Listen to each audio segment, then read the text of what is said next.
All right, Chicago, what's up? It's your man, Maze Jackson. This is the WVON Morning Show. I am your host. I got my main man, Charles Thomas. Hold on, Charles. There's Charles. Charles looking like he on vacation. He's our man of leisure. Charles, you look like a man of leisure. I'm on leisure every day, my brother. He came in with an over 21 wristband today. He came with over 21 wristband. You know, that means I walk right off the set. Onto the walk the shame set today. Yeah, man, I was like, did you take a bath last night? Nah, man, I walk right off the set onto the set. Right? Yeah. All right, y'all. So this is the WVON Morning Show. We are about to kick it off. We got a great show for you. Show open. Charles Clairvoyant. The Ford Summer Sales Event is in full swing. Get 0% financing for 72 months plus an additional $1,000 on top of your trade-in. It's summer's hottest deal on vehicles like Ford Fusion, Escape, Mustang, and Explorer. Offer ends July 31st. How y'all feeling this morning? Good morning. What's up, Robert Clark? I'm wondering what happened yesterday on Facebook. We fell all the way off. But I know what happened. Everybody was on vacay.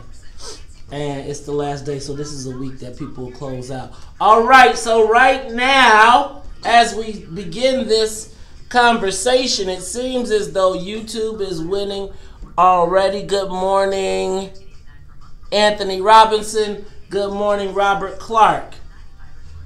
What up, bro? How you feeling? I don't like these split loyalties. Huh? Charles say he don't like split, but the YouTube is growing, and I'm telling you, the analytics. But when Facebook comes with the analytics for the personal, then I would be open to coming back all the way to Facebook. But I'm loving the ability to see where people come from.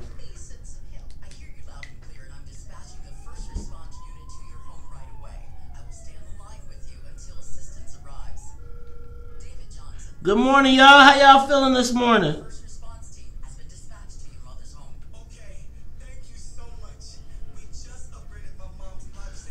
How y'all feeling this morning? What's up, Eddie? Want to talk to you, Eddie? Are you back or you came back home? Cause your people did the show. Charles, I was listening to Press Release Radio yesterday. Press Release Radio yesterday, man. I turned on yesterday. Got in the car. You know, now normally around this time I go to sleep, but I happened to get in the car yesterday. And as I turned on, what do you know? While we weren't able to get some of our state legislators to come talk to us, they were more than happy to come on in the afternoon, where it was a love fest. And when I tell you it was all love. It was a love. It's what looked like another love TKO. Looks like another love TKO. Boy, you would have thought we was all in the struggle together. That people have been fighting. Ooh, man, another love TKO. Charles, it's like the whole thing is so crazy to me because I cannot believe. Like, is she here? Who? No, she's not here. Is Wayne gonna do it? What? Our show. Music wise. I don't know who it is. Oh no, probably DJ Pat exclusive. DJ Pat exclusive, man. He's trying to steal second. He got a short lead. Nah, bro. He already tagged. He got it. If it's on the other side of the 6, you already missed. You tagged out, right? It's like I be thinking, like, boy, sure hate if there be a war out here. I know, man. You don't want that, man. You know this millennial stuff is something. You say, hey, I need artillery support. I need the cavalry. Woo, Lord. Your ass will sit there dead in a mug, man. Hey, Melvin, welcome back, man. Missed you, brother. Missed you, man. Charles, you know, you go somewhere you can't get away from the WVON listeners. I was at a wedding this week and got an earful. Really? Oh, I'm back. It's a body no more sleeping in bed. Welcome back, Melvin. Missed you, brother. Time for thinking ahead. The world has changed so very much from what it used to be. There's so much hatred, war and poverty. Man, I can't get on. Oh.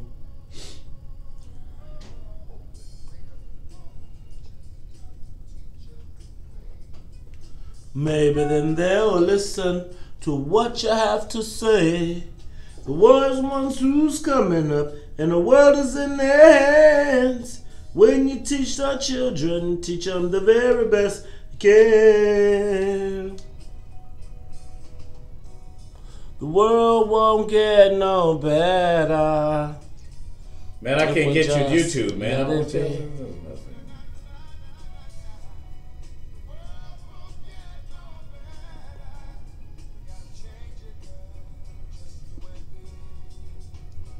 Watch us live now.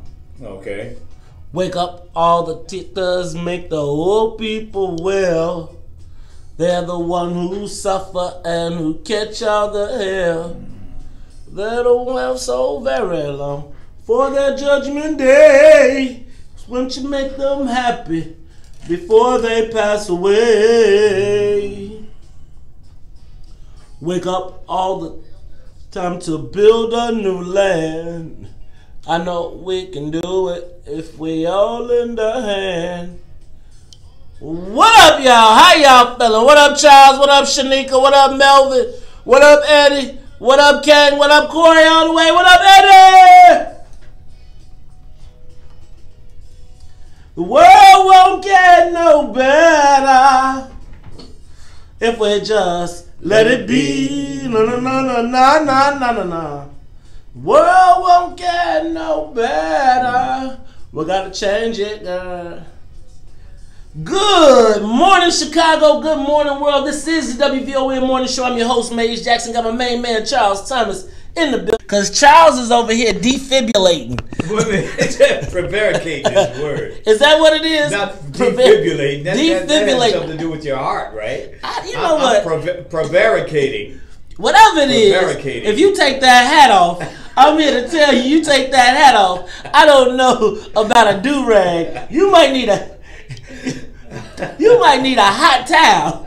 You wait, Charles, I know you wake up and you just hit your head with a hot towel. Do you even need shampoo anymore? You know, really I don't. I mean, I just gotta let the water roll on it, and then rub it real hard. Make sure I don't get ashy on top of my scalp. Hey man, well, you know what? We had Hill Harper on here talking about ash last week. I'm a Vaseline guy, but I'm gonna check Hill Harper. Look like you coming here. Someone that's look like you've been frying chicken. Hey man. I don't do the chicken. We have someone that has that. I'm on my way back from Wisconsin Dells. I try to give me a 2-piece spicy. Don't get me started this morning. Child, speaking of. Charles, speaking of heads, though, and, washing your hair and all that good stuff, Charles, I must, again, give my elder brother Charles, sometimes, I feel like, you ain't the only smart one around here. You ain't the only person that knows something. But, Charles, you are clearly clairvoyant. Now, what did I do now? Charles, yesterday, we were talking about the budget, the state of Illinois budget. And by the way, today could be the day that the state gets a budget. Day. But apparently, yesterday you said that we're going to have to wait until maybe next year to find out if it's enough. Well, apparently, Fitch came out yesterday, that's the rating service, and said that even if we do pass a budget, still won't be enough. Yeah, but But Charles, because I need Big Brother. Now I need you to turn into Uncle Charles. But I didn't really say anything that was particularly clairvoyant. I don't think. I think even the politicians have said that they're $7 billion in the hole. This guy we had on last week, Ralph Martier, with the Center for Budget and Tax Accountability, said they needed $7 billion. This bill only provides about $4.6 billion. So only provides about 4.6. What's going to happen? I mean, they don't have enough money. But Charles, what is all of this stuff that is happening? So can you help me understand why we're running around here pulling our hair out, going crazy? Oh my God, the world is about to crash. I mean, I was listening. Let me tell you, I was listening to Press Release Radio yesterday. I was listening to press release radio yesterday, and it was like a giant kumbaya moment. It was like, we must now today, after 3 years, come together and save our state. This is press release radio. They had. I thought, I was like, looked like another love TKO. I was like, boy, all this love. But where was the love for the people as they are being choked out? Let me tell you something. With this budget deal, the people who support it, they say they're going to tax you more, raise your income tax 32%. But they also say that they have to balance the budget. They had to cut everything by 5%, and some areas like colleges and universities 10%. So bottom line here, what's happening, people, please understand, you will be paying more to get less. Let me say that again. You will be paying more in your taxes to get less. That is not something to be running around waving the flag talking about we won, we won, we won. We all lost, it seems to me. Charles, it seems to me though, I asked you about this yesterday. I said, so today I believe that there will be a budget passed. I think that there will be an override, and I think that we will then be subject to a flood of social media. We will see a wave of fundraising. You will think that it was the 4th of July again. But the thing is, if this isn't enough, it's happening too soon. This isn't the time for the politicians, particularly those who supported this, to run around celebrating, because it's a year too early. Now, next July, if in fact everything is stable, they can celebrate and move on to the fall election in 2018. But if there is a deficit, if they didn't raise enough money with this income tax increase to balance the budget in 2018, whoa, all hell will break loose for a lot of incumbents, because the governor's going to be running around saying, I told you so. Charles, now, you sure you're not a Republican? I'm not a Republican, absolutely not, because they don't make any effort to talk to black people either. Talk to black people, and they, how do we know the difference? I gotta get that straight, because they don't make an effort at all. So that suggests to me they really don't care. The Democrats, they just lie to you, but the Republicans, they just why do I feel like black people get treated like an abused woman? I don't know, but we'll talk about that when we come back and much more. Fred, I want you to hold on, because I think your topic goes right into our next subject. Don't forget, we've got Maya Seals, also R&B sensation Eric Roberson will be here, and the social media question of the day is 6:18. We'll be back.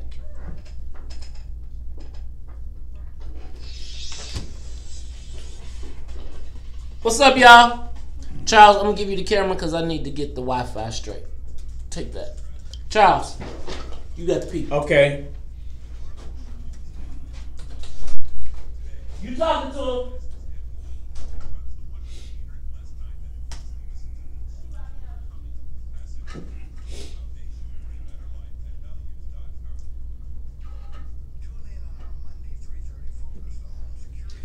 Yep.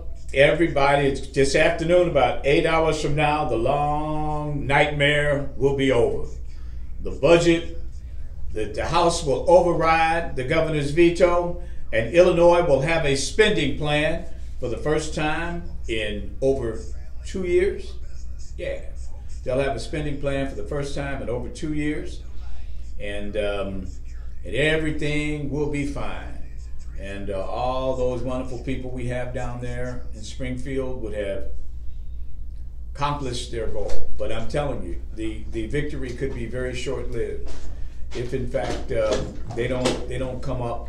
If they didn't raise enough money, it could be very, very difficult, because then they'd be in the middle of an election year, either having to cut again or raise taxes again. Why couldn't they just wait it out? Very Charles? difficult. Huh? Charles, thanks. They could wait it out, but that would mean they wouldn't have a budget, and that would mean that the ratings agency would declare them junk. I mean, that right now, Rauner could be in a position he could be in a pretty good position politically right now, because he really, at this point, doesn't have anything else to lose.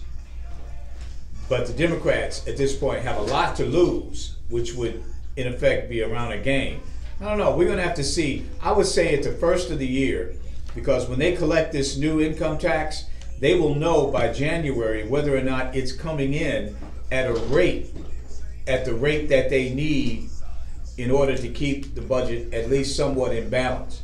But if it's not, and generally they know after 6 months, it could really be a difficult election year for the Democrats at that point. So they're celebrating now, but it may have come a year for them.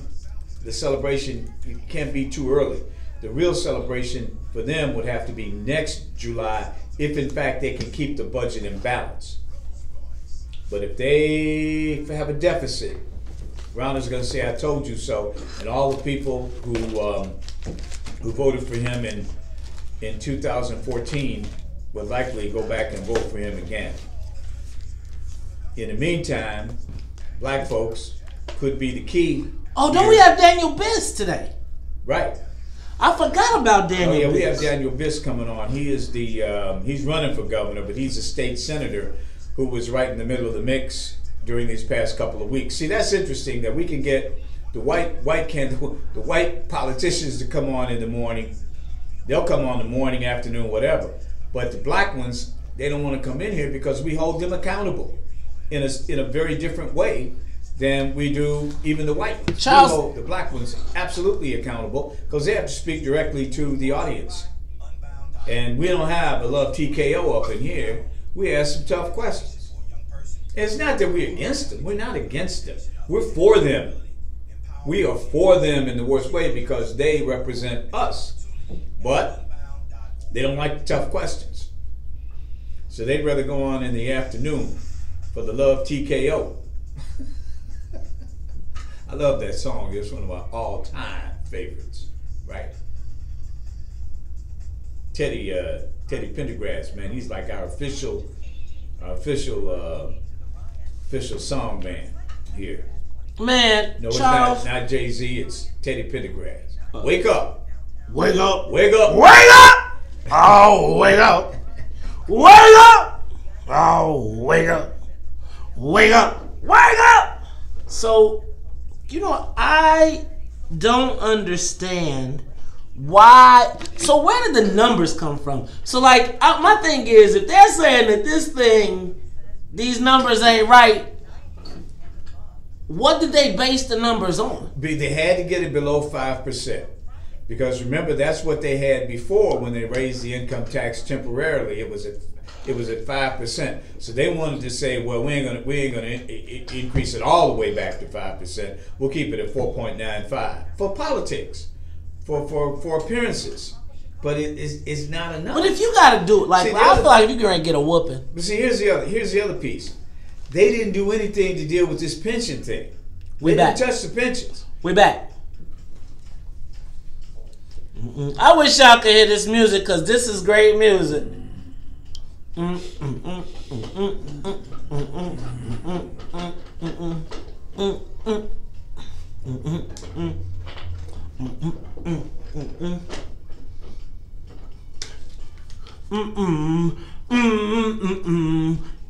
boom.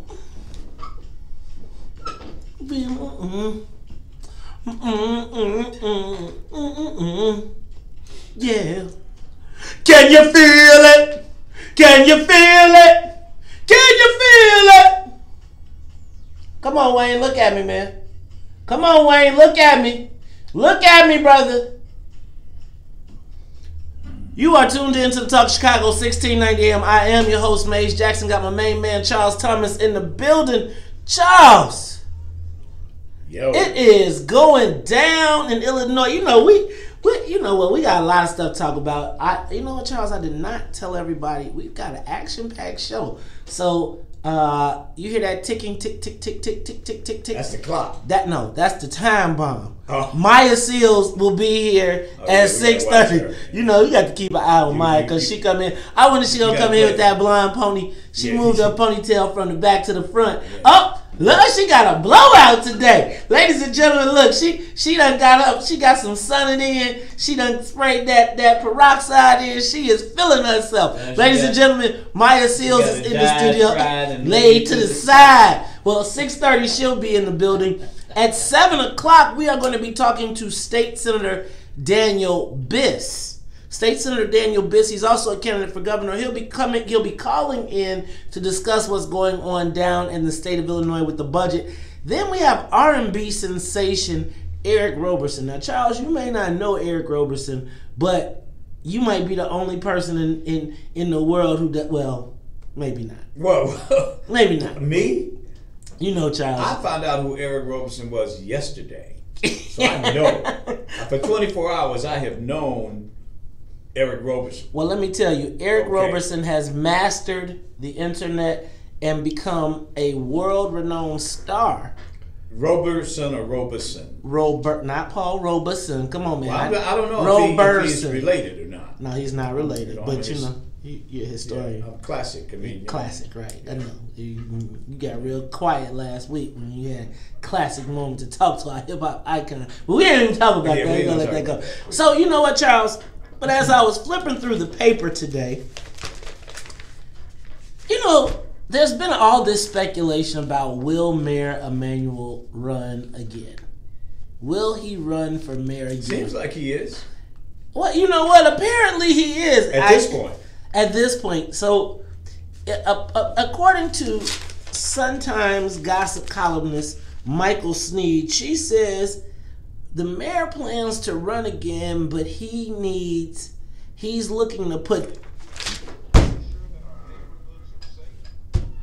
Stop it. Whoa, what happened there, man? That sounds like Richard Boykin. What's he got to do? He's running for mayor? I have no idea. So 30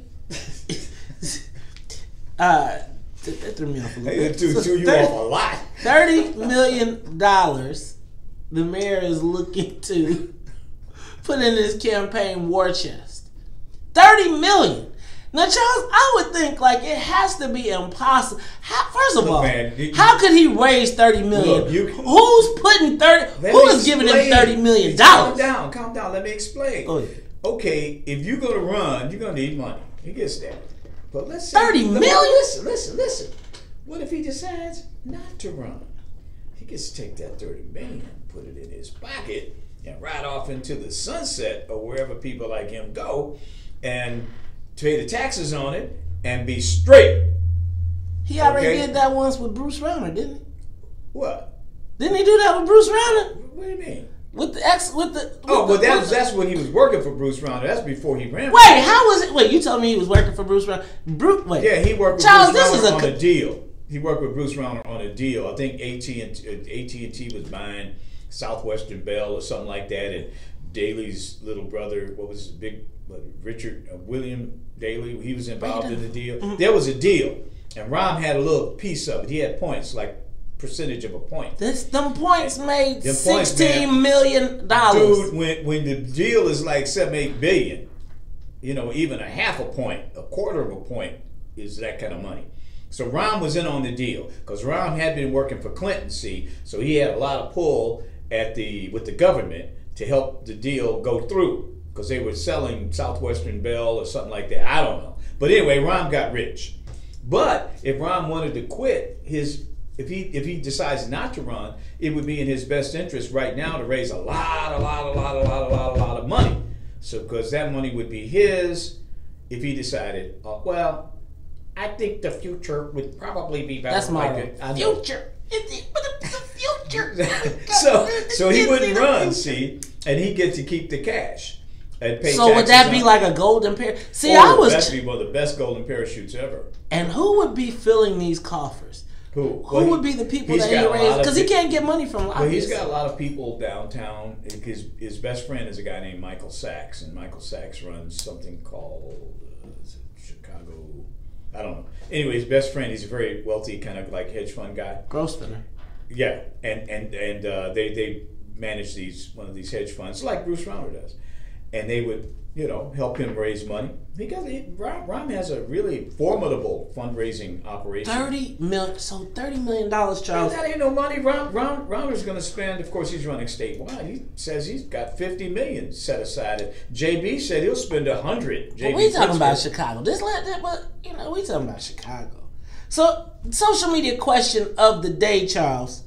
How much money will Rahm Emanuel need to be reelected mayor of Chicago? Is $30 million enough? With $30 million, do you think he can get enough Negroes to forget for $30 million? Get amnesia? I mean, I'm just saying. If he gave everybody what? How much money would you need? How much money would Rahm need to make black people forget? But look, Rahm right now is making a play in places other than the black community. Remember, he did this police thing where he's got the cops saying, Rahm is resisting this police reform, so I don't think the FOP likes that. And the FOP, those people who haven't supported Rahm in the past, maybe they'll come around. Then he'll have the Wrigleyville people, the Cub fans, they love Rahm. And then, but the whole monkey wrench we were talking about this morning. Then he can throw in like maybe the 15% the Latinos because he's very heavy on Sanctuary City. But they, a lot of them can't vote, but those that can, Rahm could piece together a coalition that could help him win in 2019. Charles, I don't know, because it's been a lot of things happening the last couple days. So we saw Chuy Garcia's trying to swipe his Sanctuary City. Then we see Gary McCarthy might be running. Hey. You know what? We got to go to break. When we come back, the bomb starter, Maya Seals with Myology, will be back. Woo! I'm like, where did that clip come from? Who's pushing? I think he fell asleep on the board, dog. I think he was at the Love Fest last night. Good morning, Black. Good morning, Maya. Good morning. Look at Maya Seals done tried to come in here. She tried to come camera ready, y'all. Coming in looking cute. You tried to come in. She got, I'm going to tell you what. Can I tell y'all something? Black women, when they get blonde hair, they change up. They change up. They do change up. Are you about to change the social media question of the day? Do black women change? Right? There's the question. You start. Ready? Let's do it. All right. Stand by.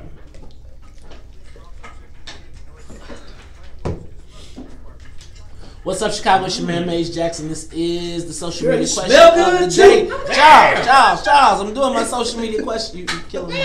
You killing me. She smell good. Man. All right. Oh, were you saying something? You know what? Ladies and gentlemen, social media question of the day. Rahm Emanuel is reported to say he wants to raise $30 million in his re-election bid. $30 million? Man, so I got to ask the question.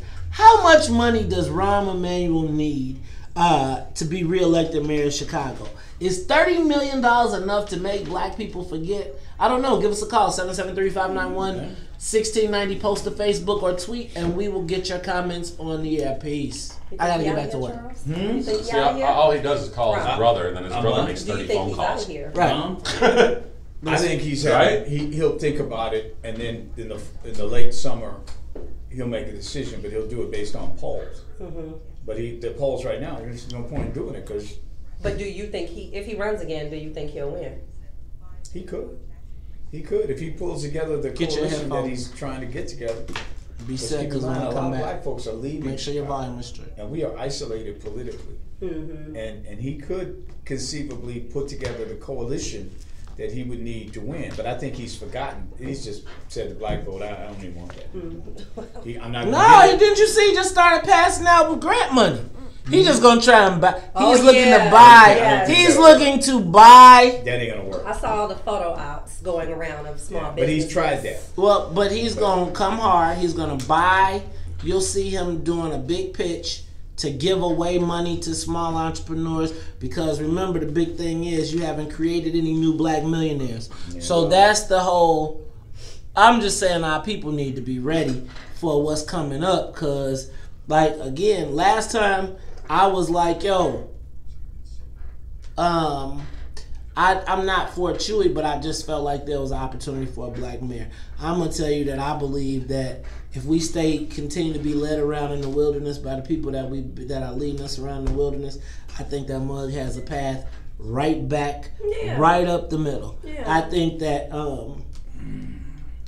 over the next 2 years, I think this next election, we have to demonstrate that our politicians have to be more concerned about us than them, right? Like right now, there's no fear of a black reaction. Like there's no fear of black folks. Gilbert Villegas, if you listened last Friday, came in here and said he went into the Democratic Party slating as a committeeman first time and said this is some BS, and was like, if we don't get parity in the slating process, meaning if we don't get the fair amount of Latinos on this thing, we are prepared to organize an effort to withhold the Latino vote. Mm-hmm. Black folks would not, if you said that as a black person, you would be talking blasphemy. Well, they immediately capitulate. What is withholding a vote actually? How is that benefiting us? If black people decided, well, we're going to sit out this election, how does that benefit us? I think that how it benefits us, and I'm not suggesting that we do, I'm suggesting that we need to have a strategy that allows us to make sure that they're aware that we're aware of our collective power. Yeah. Now, by sitting out, it demonstrates why you have to put us in the policy. So for 2 years, if you sit out a 2-year process, the Republican is going to know in the Cook County that he would have never been elected if we didn't do it. Right. Also, the party would know he would never got elected if black folks didn't sit out. So now they got to say, what is our strategy to reclaim them? This has happened before. Mm-hmm. We put in, when Hanrahan killed Fred Hampton,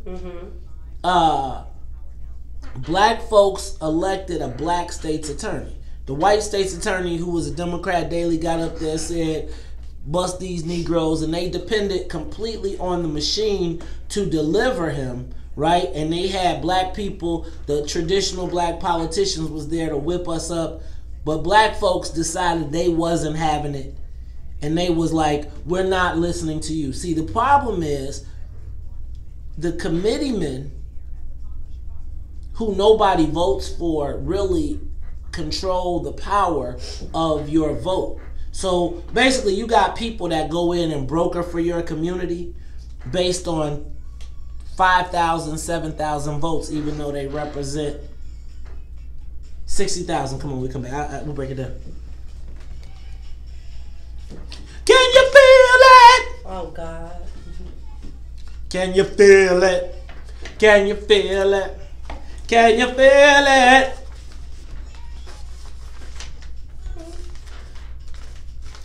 You are tuned in to the Talk of Chicago 1690 AM. I am your host, Maze Jackson. Got my main man, Charles Thomas. Now, Charles. Yeah, man.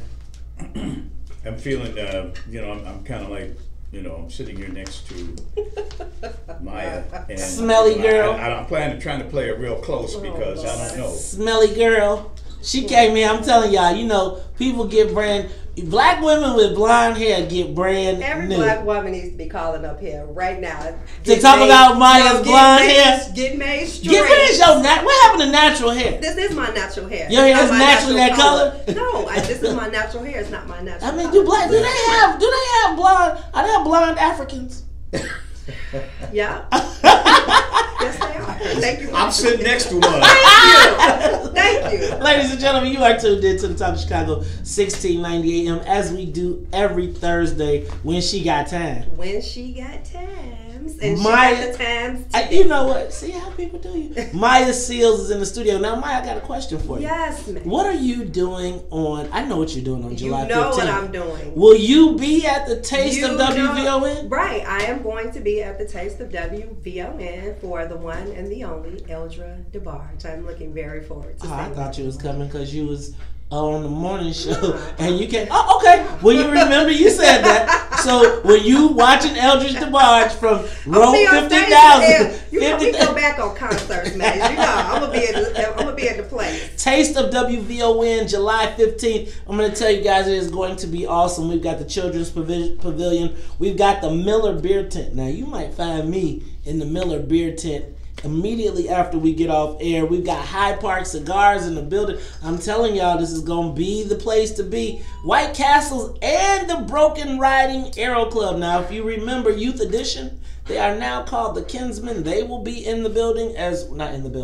They will be in the middle of the street, because I'm telling y'all, WVON listeners, I want to shut 87th Street down. I want so many black people out there that the police got to send them people that are not police and tell them to redirect them. You know how they stand in the middle of the street and yell at you and they don't even got a badge. With their flag? Get out of the way! Black people, help us shut down 87th Street as we celebrate the Taste of WVON. Maya, what mess you come to start today? I want to talk about crack. Crack? I want to talk about crack. Don't you know the new drug is heroin? What are you talking about? I don't know nothing about The world is about heroin now. I'm a child of the 70s. I don't know nothing about crack. drugs. What you know about crack? Not much, Charles. But I am watching this new show that came on FX last night called Snowfall, and it's about the origins of the crack story. It's directed by John Singleton, and when promo started to roll about this, I thought we were going to be looking at just another Boys in the Hood knockoff, just another clone, just another story of the hood. But I don't know if you guys got a chance to check it out, but it's so much more than that. It's taking a look back at the introduction of crack into our neighborhoods, our countries, the reasons behind it, the war that's being fought behind it. This is not just a black show with black kids and the strung out mother and the shootout in the alley. This is way bigger than this. So I thought it would be a good idea to come in here and talk about that today, because crack has been so prevalent in our society. And we're living through the, you know what, can I ask a question? Did they talk about... I stop you? No, you can't. Right in the middle of my rant, you got a question. Yes, Mr. Jackson. Maya. Yes. So, do they talk about the super predators in this? The who? The super predators. There was a white lady walking around in a pantsuit that was spewing forth a little rhetoric about black people. No, they ain't talking about no super predators in the show, Maze. No, this is like The Wire meets Traffic meets Blow. The story is so compelling. The main character is a young black man. We're kind of seeing everything through his eyes. He starts off just as a selling weed, and he has some white friends and enters their lifestyle. He's kind of a composite of a puffy Jay-Z, which is what I was saying. I wanted to talk about that today because we're seeing the effects of the crack trade coming to America, how these brilliant businessmen were born on the streets peddling drugs. And so this guy is the main character, Franklin, goes to a prep school, and he's introduced to all sorts of things there. And one of his white buddies is like, hey, we're out of blow, we need to go grab some more.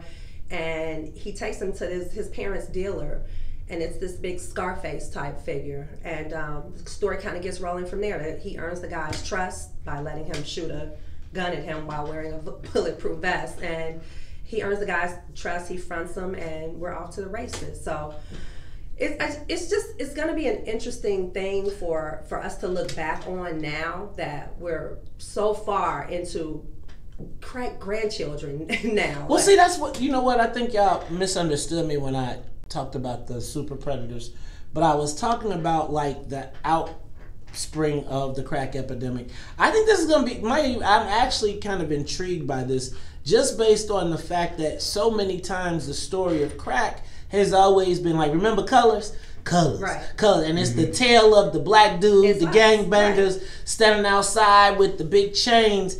And then we heard about Iran-Contra. We've heard the conspiracies about how the government introduced crack into our community, and now we're seeing it played out on the small screen. There are Nicaraguan operatives in this show. This is not just about the denigration of black people. It's not, like I said, the bang bang shoot 'em up, black people do drugs. We get it. But this is this is the origin story, and there's no Freeway Ricky. There's no composite character, that the big bad guy. These are multi-layered people and performances. Charles, so Maya, I'm gonna go to Charles because Charles, you know, I always heard like you know, we always hear the big broad, you know, the government introduced crack to the community, but I always felt like it was kind of like a conspiracy, you know, kind of like an urban mythish. That, you know, the man is always out to get us.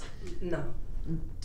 How much credence do you give to a show like this? I mean, did you come, because you were in LA during some of this? Well, I mean, I think you give credence to it, but I think at the same time, I think we all know, we know better now what's happening. And now that what's happening in the opioid crisis with white folks, and the fact that they're, you know, completely gone off the charts with that. What happens to us first. I think Harry Edwards, a sociologist, told me that 35 years ago. What happens to black people only happens to black people first. And that's playing out with the heroin crisis now. And I think this is foreboding to them if they watch it.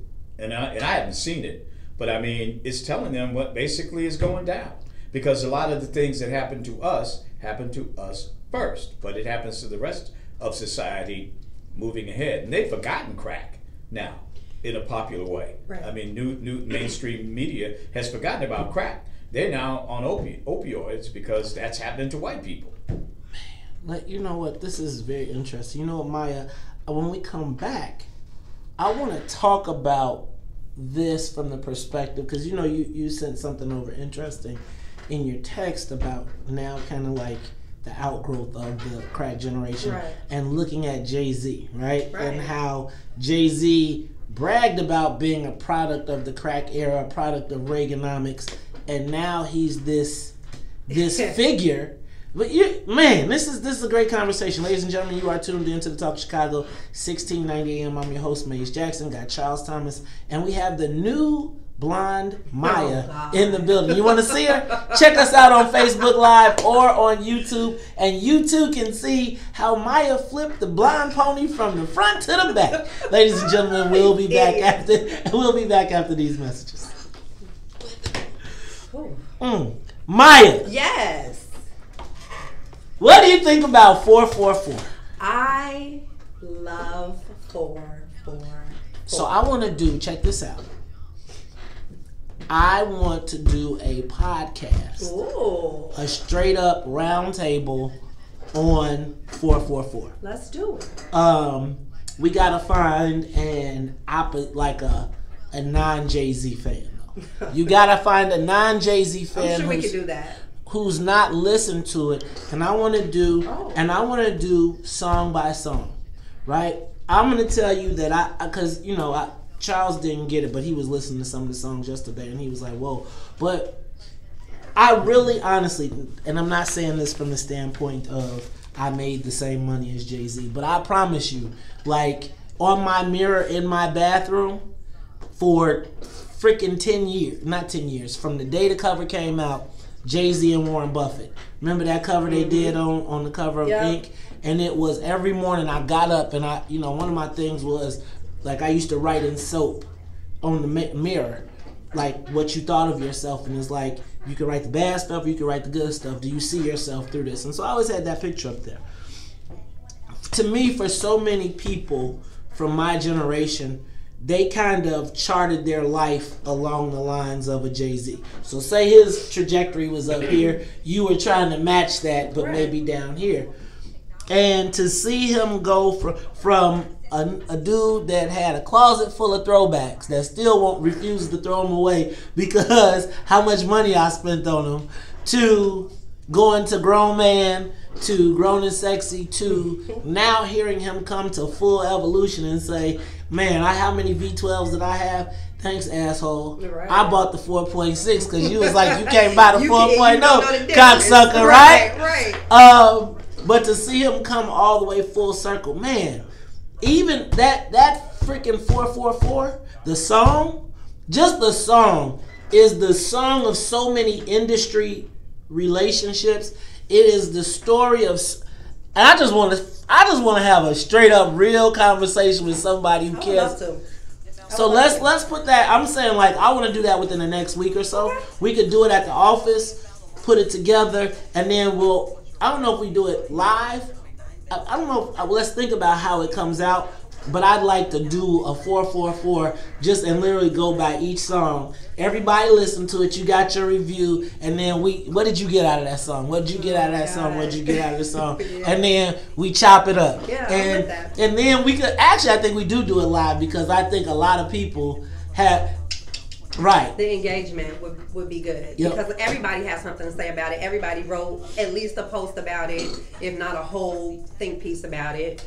And 50 done came out and said he put him to sleep and all that old mess. Well, somebody need to put 50 to sleep. If he didn't have power,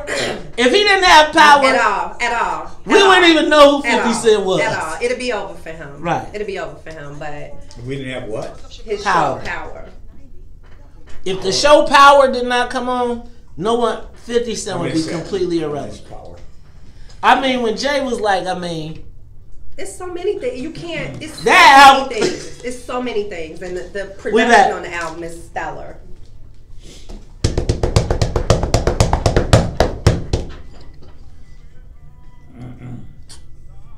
Where is Sonya? You are tuned in to Talk Chicago 1690 AM. I'm your host, Maze Jackson. Got my main man, Charles Thomas, in the building, as well as the new blonde bomber. Oh, God. The new blonde bomber, ladies and gentlemen. You want to see Maya Seals? Oh, Lord. Tune in to YouTube Live or Facebook Live. That's right. You can go to WVON.com, and you can watch us live in the studio. Maya. Watch me roll my eyes at Maze every 5 seconds. Roll your eyes every 5 seconds. And also want to remind you all, come out and meet all of the personalities from the WVON morning show on July 15th at the Taste of WVON, Lorraine Dixon Park. It's going to be off the chain. All of them. Ever you seen us? You've been on the show. You're a regular. You will be out there. You will see them all out there. Maya. Yes, sir. Talk to me about this crack. This new series. But I wanted to relate it to now the crack 20 years, 30 years later. We're so far into it. We have seen the devastation of our communities. I think that we're still recovering from it because crack was the genesis of, to me, the prison, not the prison industrial complex. What was that they called it? With this whole criminal justice reform thing that we're talking about. It was the mass incarceration. There it is. But there was also some glorification too. There seemed to be some glorification. As a matter of fact, Jay-Z, who was pals, speed dial with the president, has President Obama, became almost like an idol from crack origins. Yeah. I think about. I see you, Uncle Charles. I winced because you said that it was the beginning of mass incarceration. There was mass incarceration in the turn of the century in the 1950s. There was a parchment farm in Mississippi. There was Angola in Louisiana when we lived in the South. That was mass incarceration too. That's nothing new. I just wanted to make that point that this has been this is a piece of Americana, the mass incarceration of black men. Okay. Definitely. I'm gonna give you that. Definitely. I just think that, I'm sure everybody listening or people in this room, everybody knows somebody that sold crack. And everybody watched how that, nobody retires from that. Like we say, maybe Jay-Z might be one of the few. Maybe he transitioned, he started slanging something else. But it's disheartening because these young black men are natural businessmen. You can see them making calculations in their head. They know how much to split this into this, and I don't know any of this. I'm just saying off the top of my head. 2 becomes 4, 4 becomes 8, 8 becomes 16. Right. They know 16 that. They know that, and they didn't 32, get training in college classrooms. They got training on the streets. Like you mentioned, Jay-Z in the break. You talked about Jay-Z being on the cover of Inc. with Warren Buffett. How is Jay-Z different than Warren Buffett? But you know what? One of the things that I think, and this isn't me looking back, you know, I will say that I looked at Jay-Z aspirationally, and I would say that there was a sexiness to this crack thing, the sales, the lifestyle, etc. And I'm concerned that even looking back, or you know, so first of all, you know, I'm the biggest Jay-Z fan, but I am concerned that his outcome is the story that people want to tell and they want to glorify, when the real outcome is what we're seeing when I asked you about the super predators and all of the things that are happening in our community. You know, I'm looking forward to watching this, but crack devastated our communities. And I think the thing that's pissing me off right now is that the same thing is happening. The government is doing this opioid stuff, but they're protecting each other. Yeah. They're protecting their race. Charles, you got a question? Oh, no, I don't. I'm listening to all of this hype, hype about the TV show, hype about the album. I'm just listening. I'm listening, very interested. Well, I'm learning. Well, I do think. I'm gonna tell you. That's what this show is, and that's why I wanted to talk about it, because it's infotainment. There are people that it seems like this is going to show a grittier side. This is not going to be the music video version of crack. This is not going to be the Hollywood glamorous version of it. This is going to inform some people that are not aware of the origins, that would find it hard to believe that the government would purposely do something to hurt its citizens, and they're going to see up front how this all unfolded. I think that's what's pretty cool, right? I think what's pretty cool about it is, you could tell white folks all day long about the conspiracies, and they would be like, get over it! Yep. Your parents were slaves. That was 200 years ago. Get over it. The government didn't do it. Mm-hmm. You got a future. And the thing becomes, when these things are put on big screen, they kind of make them real. But I'm always thinking, Jay-Z talked about, like, when you start talking freedom and you start telling real truth, then people start trying to shut you down. Now, will this, I think it always sounds cool in the first episode, but then when the feds call you.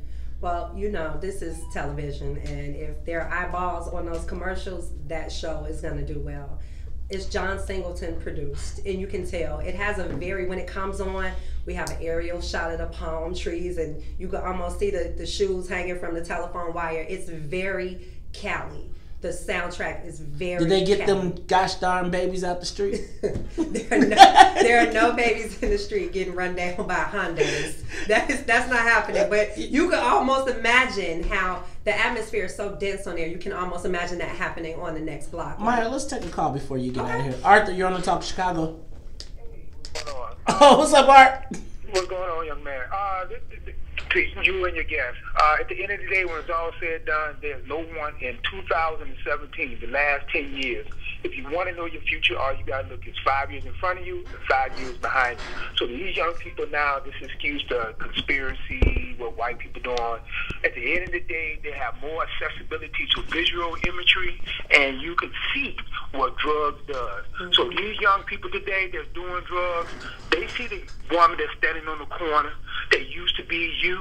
She used to be 16 and 18 doing exactly what you're doing now, buying drugs. So there is no excuses for black people. Slavery has nothing to do with it, because we have more accessibility to imagery, which you got the internet, your phone, you can Google and figure thing that's going on. If you don't want to know, it's because you don't care. And the things that these young people are doing right now is poor parenting and a lack of conduct.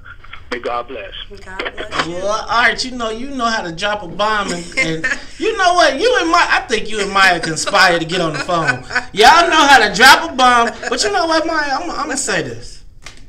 I don't know if it's the blonde. Oh, Jesus. But you know what? I think I agree with you today. What?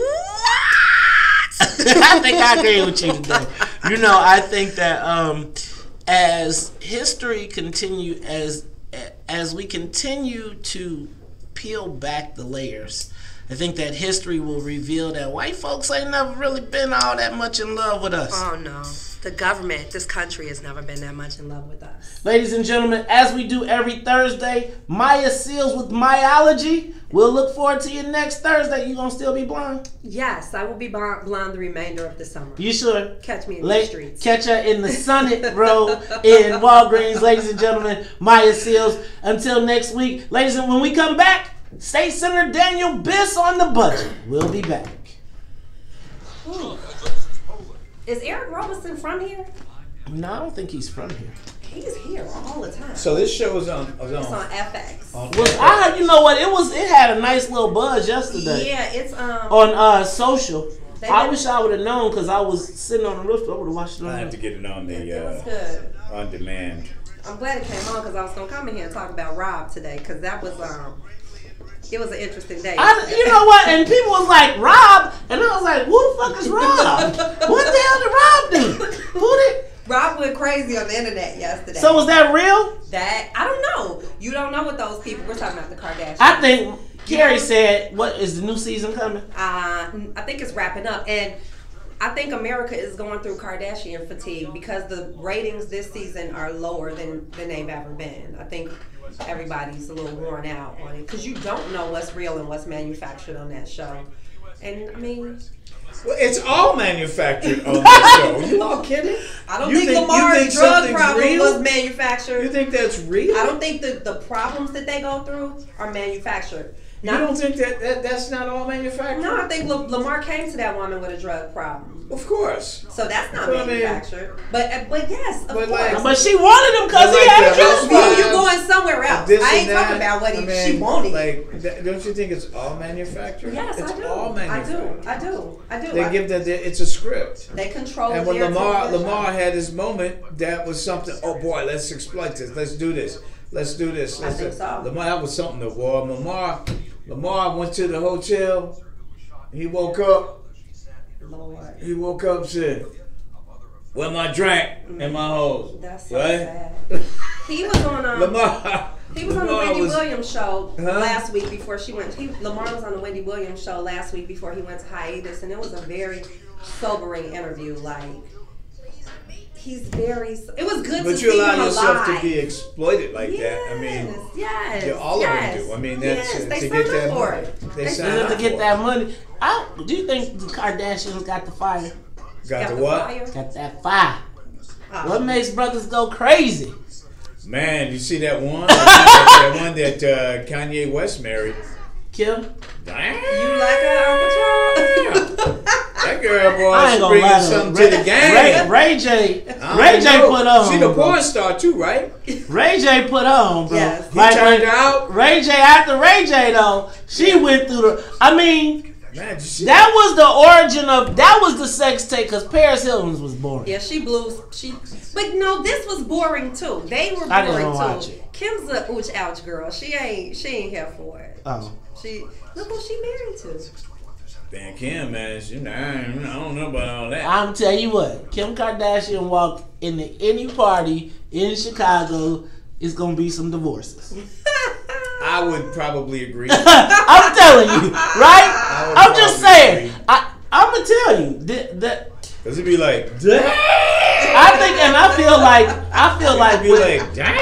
feel like with Kim Kardashian, Kanye was like, I know what the brothers be talking about, right? It's like, you can say everything you want to say about Kim Kardashian, but for real, it's different when bro walk in the room. I mean, it's like she a gold digger. What's the song go? How's the song about the gold digger? Yes, it is. It's Kim Kardashian. Kardashian's on, and this is why it was so everybody being so shocked about Jay cheating on Beyonce. These are regular women that happen to do their job in front of a lot of people, and so we elevate them to a status that they don't necessarily deserve. Pre-surgery, Kim Kardashian ain't shutting no parties down. What? Pre-surgery? Was she still looking like Jafar from Aladdin? What did she Everything, do? Like Charles. what? Her whole face is different. I ain't looking at her face. Nobody looking at her face. But her ass is not hers. Her ass is her not hers? Her titties are not hers. You mean you can buy ass like that? Come on, Charles. Give me the phone.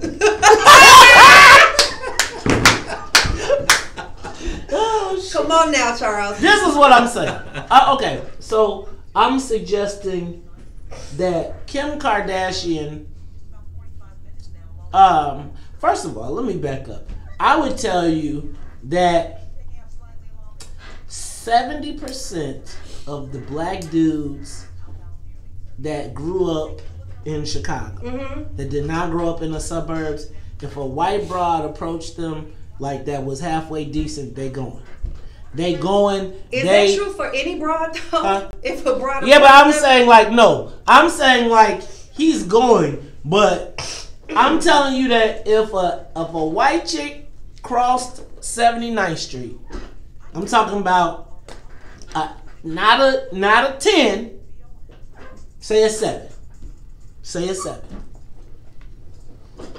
I'm telling you that between 75 and 80% of the Negroes from 35th to 199 would be like, I came up. I'm telling you, brothers. I'm telling you, this should have been a conversation. That could have been. That may have been 10, 15 years ago. Today, I don't think so. You crazy? No, you crazy? So, man. I watch it every time. The white girl, the scrawniest white girl at the party, never, in a black party, never. No, she got Negro. Okay. She might get ran. Well, there's gonna be some mad sisters in the room. No, never. There's gonna be mad sisters in the room. I'm telling y'all. Hold on, we back. I'm going. I'm going to get my check. That's why Maya went and got. Been there, done that. Let me. Why do you think Maya's blonde now? Been there. Why do you think Maya went and got blonde? I'm on my job. Nobody thinking about that no more, man. Ladies and gentlemen, you are tuned in to the Top of Chicago, 1690 AM. I am telling you, if you really want to enjoy the conversation, now you got to listen to us on that. But if you really want to hear some uncensored conversations, you got to watch us on YouTube live. Hey Charles, What? Hey Charles, I'm telling you, we're gonna make that a social media question. And I'm gonna tell you, those phone lines don't light up. That's the past, man. Ain't nobody thinking about that. You crazy, brother. Ladies and gentlemen, speaking of the past 2 years and 3 General Assemblies, the Illinois legislature, Illinois General Assembly, and the governor of the state of Illinois just could not seem to get their act together. 3 years without a budget, and now, miraculously, with the state about to go off the fiscal cliff, the Illinois Senate passed a budget. It is now in the House of Representatives. Today at approximately 1:30, Speaker Madigan will call his House to order, and they will vote. And possibly Illinois will finally get out of this morass. Probably. Or so we think. Probably pass this budget this afternoon. But the morass, I don't know. Well, you know what, Charles?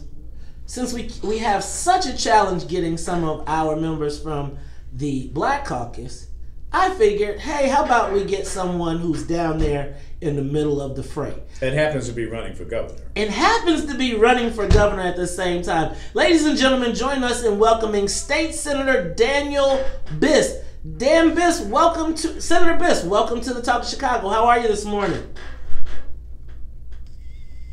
Senator Biss, how are you this morning? Well, how are you? All right, hey, how about you? How are you? Great. Good. I'm having a little technical difficulty this morning. Welcome back, by the way. I mean, you were here. Yeah, thank you, Charles. It's good to be back. Good. So, Senator, break it down, man. Tell us what's going on in Springfield. How did we get here? And now, what does this mean with this budget that is about to be passed, hopefully today?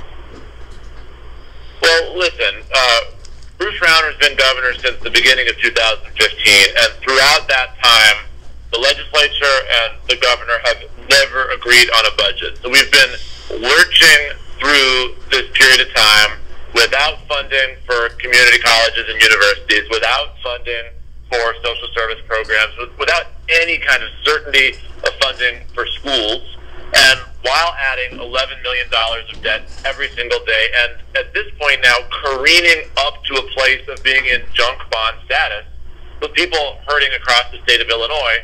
And finally, in the last few weeks, or even really days, legislators on both sides of the aisle have said, listen, we've had enough of our leaders, we've had enough of Rauner and Madigan fighting, we've had enough of the pain, and we're just going to rise up and vote for a budget. And it's a sane, balanced budget to stop the bleeding and begin to stabilize things. Now, look, it's not a great budget. It's not my favorite budget.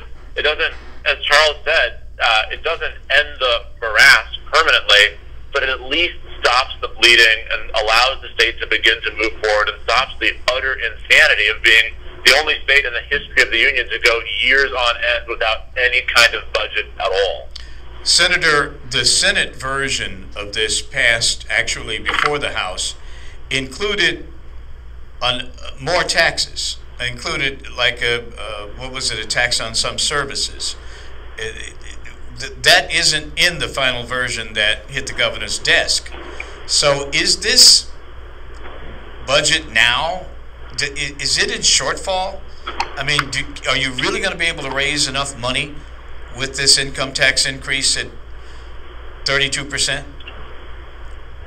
Here's what I would say. It's enough to stabilize the situation, but there's two problems that I'm going to freely admit are still on the table. Problem number one is, look, the last couple of years we have racked up an incredible amount of debt, and here we are not really paying down that debt. We're just stabilizing the situation so it doesn't get worse.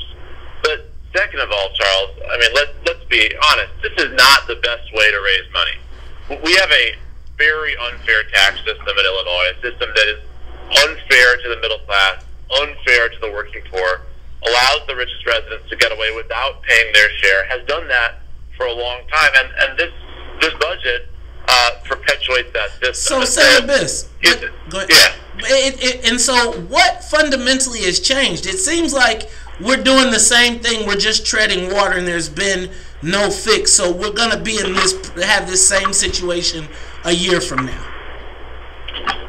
Well, it depends on what you mean by this situation. If you mean not having a budget in place, so who knows which schools are going to open in the fall, no, I think we're going to be out of that situation. If you mean the situation of having a tax system that is not as fair as it should be, if you mean the situation of having a fiscal situation that doesn't truly allow us to invest in schools and communities and jobs the way that we'd like to be investing, I think that's correct. And so I see this as step one. This is just stop the bleeding, allow us to get back on our feet, and then hopefully once we're on our feet, we'll take the real bold steps to transform our system, reform our tax code, have a fair tax system that allows us to tax people who can afford to finally pay their share so we can fund a government that works for the rest. In an election year? Really? But Senator, why don't you do, as a gesture, why don't the Democratic powers that be in Springfield go for that progressive income tax, which I believe I'm hearing you promote here? Why don't they do it now as a gesture? Say in 2018, we're going to have a constitutional amendment on the ballot to change the way we tax people. Why not do it now? Well, first of all, Charles, yes, that's what I'm suggesting. We have a flat tax provision in our Constitution that says that, listen, we can't ask somebody making $20 million a year to pay a higher tax rate than someone making $20,000 a year, and that's just not right. And it's unusual. We're one of only 4 states that has that in the Constitution. If we actually want to fix our system, we have to change that, have a constitutional amendment that will finally allow us to have a fair tax code. And you're saying, why don't the Democratic powers that be push that forward right now instead of waiting for some other time, who knows when? And the answer, Charles, is I've never been real good at explaining the Democratic powers that be in Illinois. And I agree with you. I think we should do it today or yesterday or 2 years ago or 10 years ago. And, unfortunately, there's been a lot of, let's do what we can do right now. Let's do what we have the votes for right now instead of let's pass what we know is the right thing for the long term. Senator, and that's part of how we got here. Senator, so after 3 complete General Assemblies, no budget, I see your colleagues posting on social media, talking on radio interviews, etc. almost taking a victory lap. Is this something that what is the reason that we should send any legislator who has not been able to accomplish a budget over the last 3 years? Why should we send any of them back, especially with an election coming up? Well, I think you have to look at what people have been standing for and what people have been trying to do. So tell us what they've been standing for. What's that? What have they been standing for that we can look to tangibly now? Well, I think there are people in the legislature who have been trying to fix this. I think most importantly, there are people who have been understanding the causes of what brought us here, understanding the broken tax system that created this situation, understanding that if our budget doesn't invest in communities that the state has walked away from for decades, then we're not going to be doing our job. Which communities? There are people who have been fighting hard for that, and there are people who haven't. And, I think that the outcome of what's happened in the legislature for the last couple of years is terrible. There's no question about it. I think there are people who are doing their job, and there are people who are fighting hard for the right thing. Dan, Senator, is there anything in this budget package that addresses the pension issue? Well, a few things. There are some measures in the Budget Implementation Act that make some modest changes on the pension system. I'm not sure those are even such a great idea in the first place, by the way. But the most important thing it does is allow us to fund the pension system. Because what got us to this place now, where we've got $130 billion of pension debt, unlike any other state in the union, is that for not just years and not even just decades, but for generations, we didn't put the money into the pension system that we needed to, and we allowed that debt to rack up. Well, I thought we took it out. The only way we're going to get out of this situation is if we properly fund the pension system every year, whether it's convenient or not, whether it's easy or not, and having a system that gives us the revenue we need to do that is essential. But isn't that the reason that we don't have money to operate the other departments of the government, because we're putting too much into the pension system? Isn't it's that a huge drag on the state of Illinois, for sure. The reason that happened is because we spent generations not putting the money we were supposed to put in and racked up bigger and bigger and bigger debt.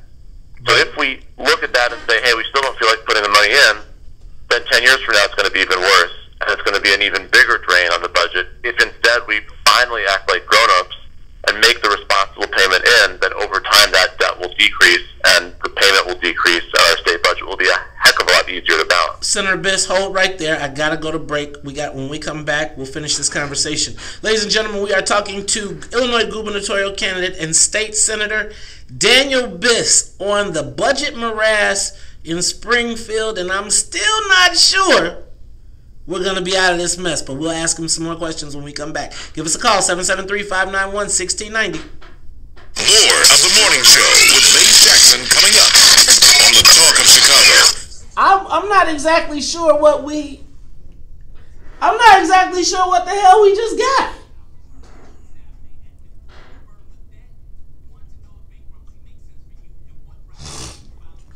All right, good morning, everybody. Have y'all taken a moment to share the broadcast? Take a moment, reach over here, share the broadcast. Share. Hit the button, tweet, pass, share the broadcast. State Senator Daniel Biss is on the line. What's up to everybody on YouTube? I appreciate you. We got the blah, blah, blahs again. Yeah, I felt like it was blah, blah, blah-y too. It seems like, again, we've gotten to these talking points where it's like, I'm not sure if we're getting any new information at this point. I think like all of these guys kind of have their script, they're set in it, and they're going to roll with it until they get there. I still don't know why anyone should be sent back to Springfield, and I'm not sure he was clear in answering that. Charles, what other questions you think we need to ask him? Because, I mean, if he's going to run through the whole... Well, I mean, does he think that this is going to be enough money so that the state is not in deficit again by the second half of this fiscal year? And if that happens, then what? Because there appears... I mean, they were asking, the Senate asked for more money in its package than is actually going to be raised by this tax increase. So what is the great fear here? That they could be in deficit by the spring of 2018, and they'll be in a position where they'll either have to cut more programs or raise taxes again in the election year, which obviously they won't do. But I mean, this is a bad situation. This seems to be driven by politics more than balanced budgeting, if you will. Why did they stop at 4.95? Why didn't they go to Because 6? they didn't want to go. Yeah. And let me tell you, and I was watching Heather Staines on Chicago Tonight last night. No, it's 4 point. And my thing is, like, at a certain point, like, you debating semantics, right? Like, literally, if it's 4.98, you might as well just do 5. Right. Nobody, like, this ain't the $9.99 special. We ain't That's what stupid. it is, but that's what they're doing with it. It's a $4.95. Like, when are they special. gonna fix it though? Just if we. Why does it with all this? You know what? Can I ask them with all these taxes? Just ask, will this be? No, I'm gonna ask them with all these taxes. Will Why this be should enough money? Do you think people? And that's the end of it. Just ask you them. ask them that one. I want to ask. Why should anybody stay to pay these damn bills? I want to know, like, why does anybody stay in Illinois? That's a good question. All right, who's out there watching? You know what? I've been neglecting. Well, let me ask him first. Yeah. Is it going to be enough? You do it and then I ask. Right, I got you. What up, Melvin Griffin? What up, Reese Moe? Regina Alexander, Kale Young, Nate Williams, Pookie Brown, K.M. Milton. What up, Abnar? What up, William Creasy? What up, Maya Seals? Shelly Smackadoo, thank you. What up, Antonio? Pat just got here, too. What up, Sean Rise? What up, Shapiro? What up, Robert Clark? Yvonne Turner Williams? Shapiro, Kemet Pryor. What up to my boy Corey Mack down in Peoria? Edward Muhammad. Sadiq Antonio, what's up? Did y'all say she looked like Jafar from Aladdin? Maya, let's see. Now, Maya said that, Charles, Maya said that Kim Kardashian looked like Jafar from Aladdin. I bet you it'd be a lot of brothers riding around here on some magic carpet. Trying to put some carpet burns on that mug. They're looking at that bow tie, man. They ain't looking at that face, man. She looks like she got like a lot of work done on her face, man. But man, that bow tie, man. She that's a fake boot. I don't know. It's amazing.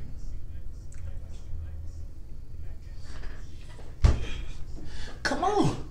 You are tuned into the Talk of Chicago 1690 AM. I'm your host, Mays Jackson. Got my main man, Charles Thomas, in the building.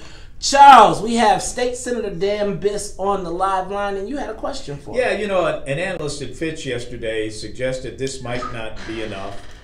As I said at the beginning of this interview, there's some question as to whether or not this 4.95% state income tax rate will be enough, really, and that the state could be in deficit by the second half of this fiscal year.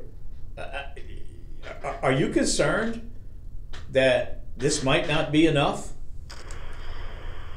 Well, you know, listen, this is just a step. It's just a first step. And I am sure that it's not enough to get the state where we need to be. I'm sure that it's not going to pay down all of our debt. And I'm definitely sure that it's not the tax code we need to have in a modern economy that asks people at the top who can afford to pay to finally pay their share while being fair to the middle class and to the working poor. I know it's not all of that. I think if we pass this and take a victory lap and call the hard work done, we're kidding ourselves and we're being unfair to the people of Illinois. On the other hand, right now the state is falling apart and burning down, and this will stop that. It will allow us to stabilize things. It will stop us from racking up yet more debt. It will allow schools to open. It will keep colleges open. It will allow us to begin investing in social services again, and that's really, really crucial in this moment where the state is going through such unbelievable pain. By the way, Charles, for no reason. Well, there's obviously a reason. There's obviously some mismanagement that has been going on for between 2 and 40 years. But let's get to another point, Senator Biss. Senator, what reason with all of this debt does anybody stay in Illinois? Why does anybody even come?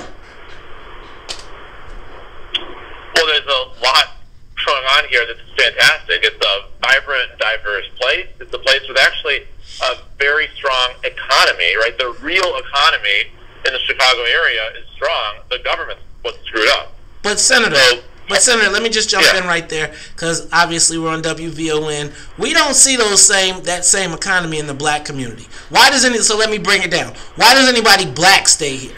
Why don't they move away? Well, listen, there are opportunities in the black community as well. But listen, the state's walked away from the black community, and you and I have talked about this before. The state has not invested what we need to invest in the black community, in communities of color, in Chicago, and in the rest of Illinois. And that's the failure of the state of Illinois. That sounded like all lives. Partially the Democratic.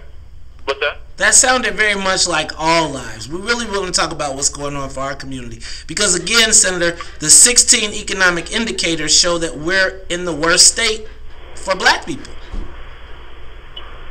And so what we have to do is create a situation where the state's actually able to invest, able to create jobs in the black community, able to invest in schools in the black community, able to support people in the black community to attend community college and university, and to support social services. And the state's not doing that now. And part of what having a stabilized budget allows us to do is to have the ability to make those choices. Now, what I would say is the state has not always made those choices even when the resources were there.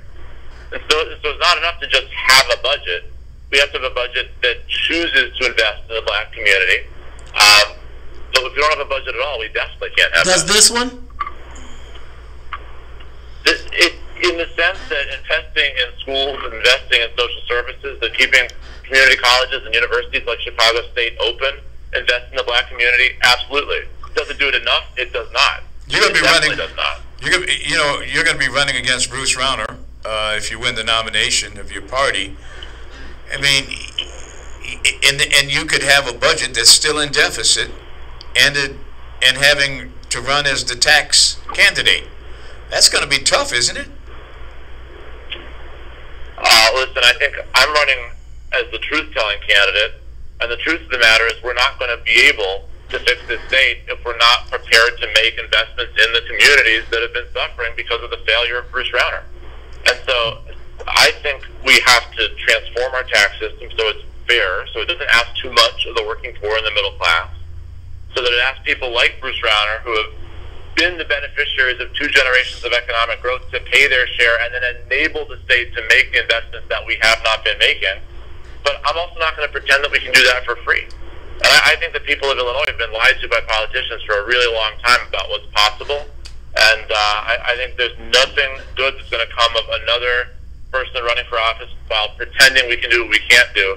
Instead, we've got to talk about how to accomplish what we haven't accomplished, because, like you said, the state's not invested in the black community in the way that it needs to create economic opportunity that we all say we believe is necessary. Senator, last week or 2 weeks ago, we saw the Tribune did an investigation, and then last week, Latino Caucus Alderman and Chairman Gilbert Villegas introduced a resolution in City Council calling for a civil rights investigation of the Illinois property tax system, which is largely run by Cook County Chairman of the Democratic Party, Joe Barrios, and operated with Speaker Madigan and Ed Burke.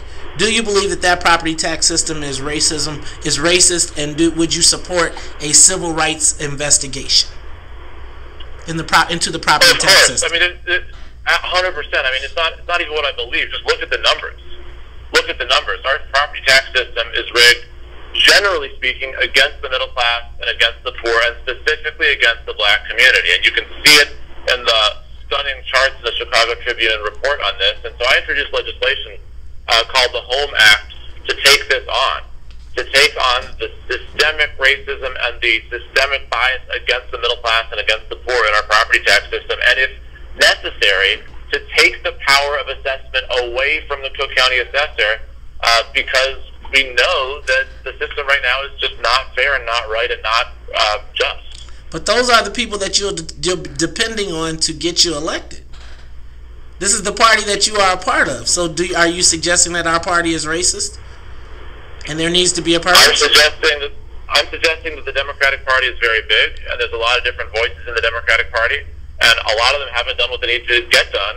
And as a result, we have a system that is biased against the black community and biased against the poor and against the middle class. And I think that anybody running for office needs to acknowledge that, name it, and promise to fix it, no matter who or what powerful person or what party has been a part of the problem. Ladies and gentlemen, this has been State Senator and Illinois gubernatorial candidate Daniel Biss. Senator, we appreciate you coming on, and anytime you want to get on, give us a call, 7735. I'm giving you the number. Senator, we thank you for being on.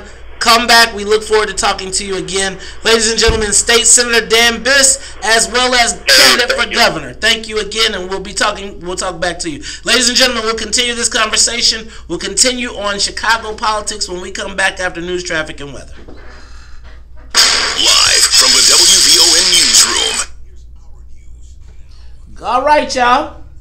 So, give me your thoughts on Daniel Biss. I think he was great the first time. I think he's gone to a sunken place. Uncle Charles, give us your thoughts. What? Daniel Biss. I heard a lot more talking points. I mean, did he make his Bruce Rounder 3? Did he get his 3? He got his 3 Bruce Rounders in, but I mean, I think Bruce Rounder has these people set up. Has them all set up because he's going to go out there saying, I'm the no-tax candidate. They're going to be looking at a deficit next spring where they're going to have to either raise taxes again, which they won't do, or they're going to have to cut services.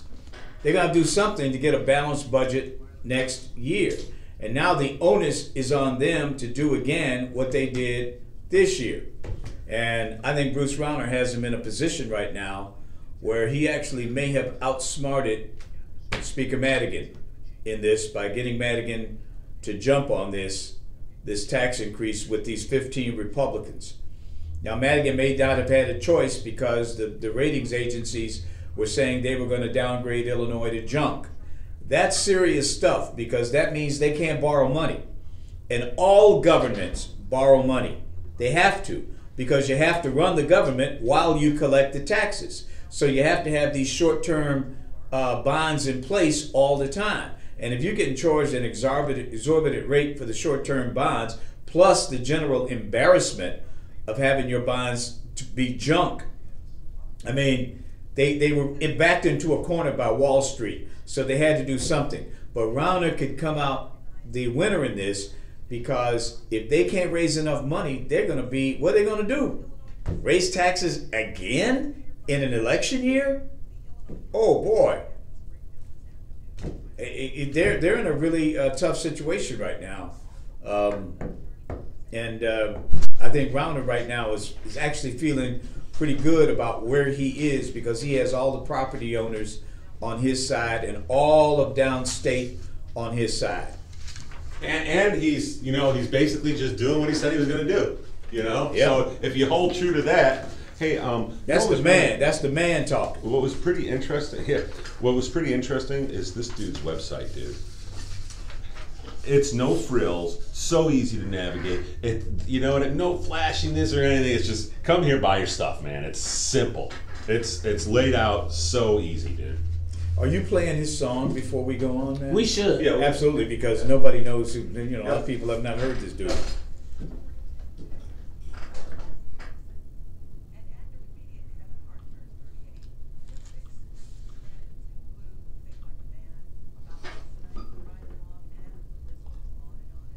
What's up, Brother Kang?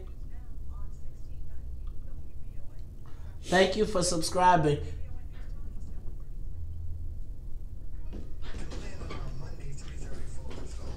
Charles, you still got the camera, man. What time is he coming on? 8:05. 8:05, okay.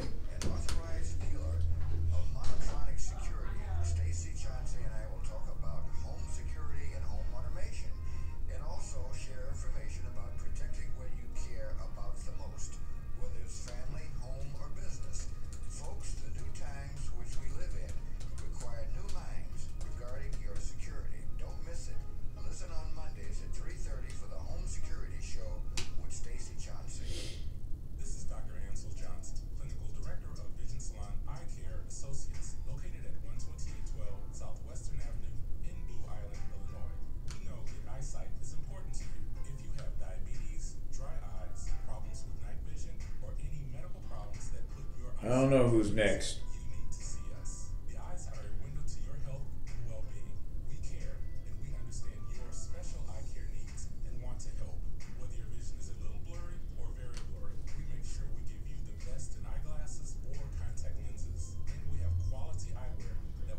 Yeah, we got some dead air. We got some dead air right now. I know. I'm trying to read in on this guy, Eric Roberson. Eric Roberson.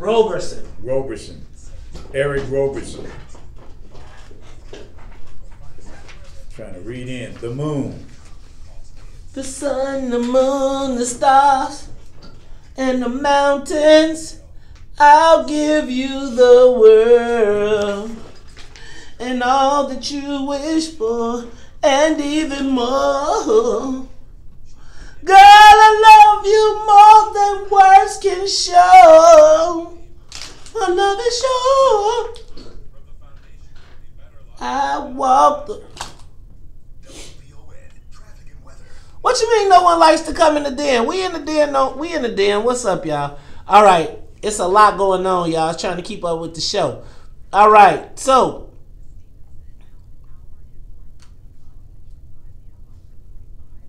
I mean, the fact is where all the money is. How y'all doing? You know, it's so hard to catch up. It's like hard. Y'all, I got internet issues today at the house, at the big house, and so with my internet. The problems with the internet makes it hard for me to see your posts. Have y'all taken a moment to reach out and share the broadcast? Have you gone over here, hit that button, and shared the broadcast? Take a moment and share the broadcast. We have finished up. Okay, Charles, when we come back.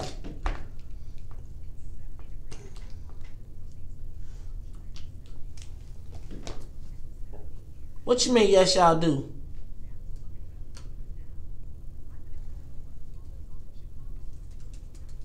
Dead at... Dang, Antoine, stop hating. Y'all don't like me singing? Y'all tripping, man. Y'all tripping. Now, look, fellas, brothers and sisters, what I need for you all to do is to keep the conversations going in your respective chats. So don't rely on me to drive the conversation. You all converse with each other in your chats, and then I jump in the conversations. But guys, I'm trying to run the show, do the on air, all of that stuff. So if I can get you all to manage the conversations, we can get this. Now, everybody needs to like the broadcast and subscribe. Take off your clothes and leave on your shoes. Would you mind if I look at you for a moment? Before I make sweet love, backstage, underage adolescent. Fine, she replied, I sigh. I like to do the wild thing. Action took place. Say, come on, don't forget the J, the I, the M, the M, the Y. Yo, I need a body bag. You are tuned into the Talk Chicago 1690 AM. I am your host, Mays Jackson. Got my main man, Charles Thomas, in the building. We just finished up with State Senator Daniel Biss. And you know, last time, people was bissed off and woke.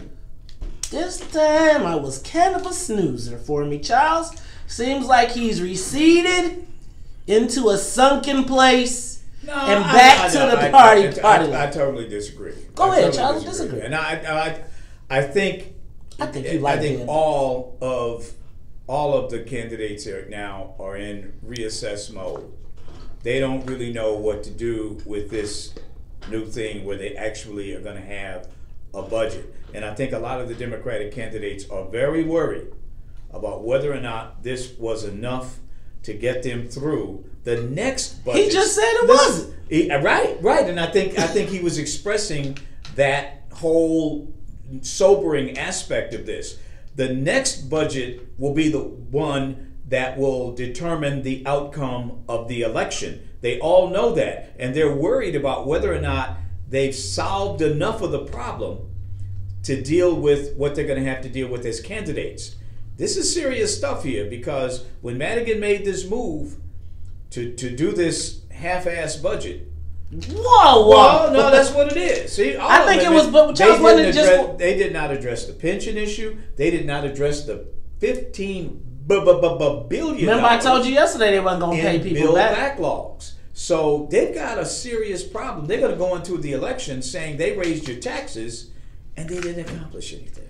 And that's going to be a very difficult proposition for a Democratic candidate when the governor is saying, I told you so, I told you so. He's going to put the band back together downstate, and he's going to get the suburban homeowners in the Chicago area. What about Donald Trump? Huh? What about Donald Trump? That's the magic bullet. That's a wild card. I don't know how that's going to play because Trump could be, who knows what Trump will be doing a year from now.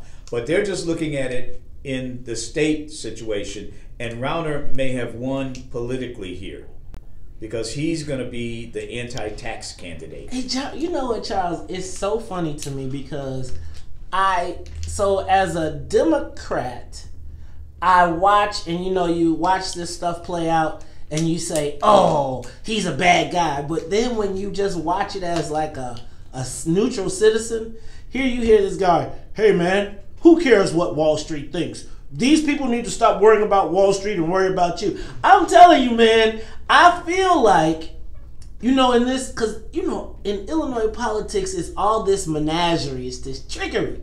And it feels like, it's always a battle for who can put the best bill that can be a mailer or a campaign ad. Mm-hmm. But it seems like this governor keeps pushing the envelope, and it seems like he's on the side of the people, optics-wise. Also, you got to understand that Illinois is like Kansas with a big city in the middle of it. It's a big city being Chicago. But this state is 600 miles stem to stern, north to south. We go from Maine to Virginia. It's a lot of people in there who live in these small towns who are Rauner supporters, and if they all come together and black folks don't turn out to vote because there's nothing in it for them. You mean there's no what's in it for the black right. people? If the Democrats can't tell black people what's in it for them, and these black state reps don't start coming on this television, this radio station and explaining to black people, what's in it for them, then black people aren't going to turn out to vote, and they're going to be in a world of trouble because those folks downstate, they are riled up. Folks in the suburbs around Chicago, homeowners, they are riled up. So the Democrats got to get on their job. You know what I was thinking, Charles? Let me tell you what I was thinking, because it seems to be all this vested interest in like party bosses and leaders and all of that stuff. But I was just thinking, like, the standard bearer for the Democratic Party in Cook County, well, all the standard bearers are in trouble. So you got standard bearer 1 is being accused of a civil rights violation. That's the head of the Cook County Party, right? You got the head of the state party who is wearing the jacket for what's going on in Springfield. I think he's been anonymous for the most part for all these years. And now every time you talk to somebody, they might not like Bruce Randall. They say, but that Madigan. And then Charles, you got the president of the Cook County Board, who I think that there's a civil war going on, because right now she's passed this soda tax. She's acting like the party boss, but then somebody pulled me. And she had the penny sales tax. Somebody told Charles, me. I heard somebody say to me, the Cook County, the sales tax in Chicago is over 10% now. Mm-hmm. It's like 10.25%. Somebody told me yesterday, I was out at this event. They said, God only wants 10%. They said God only wants 10, and they getting more in Chicago. They want more than God. But then, then Charles, I'm gonna tell you, somebody pulled my coattail and said that there might even be some other splits, because someone reminded me that there's a difference between regular Democrats and progressive Democrats, those Lakeshore liberals, and there seems to be a schism because I don't know if they're pulling everybody together. The band seems to be going in different directions. Well, we're going to talk about that, but let's pivot off of the state and county and let's move back to this social media question of the day. Charles, Rahm Emanuel plans to raise $30 million in his campaign war chest. Now, I know you say, Charles, in your mind that that's a golden parachute. If he needs a golden parachute, he'll have one. But I'm not sure that the emperor recognizes that he doesn't have clothes yet.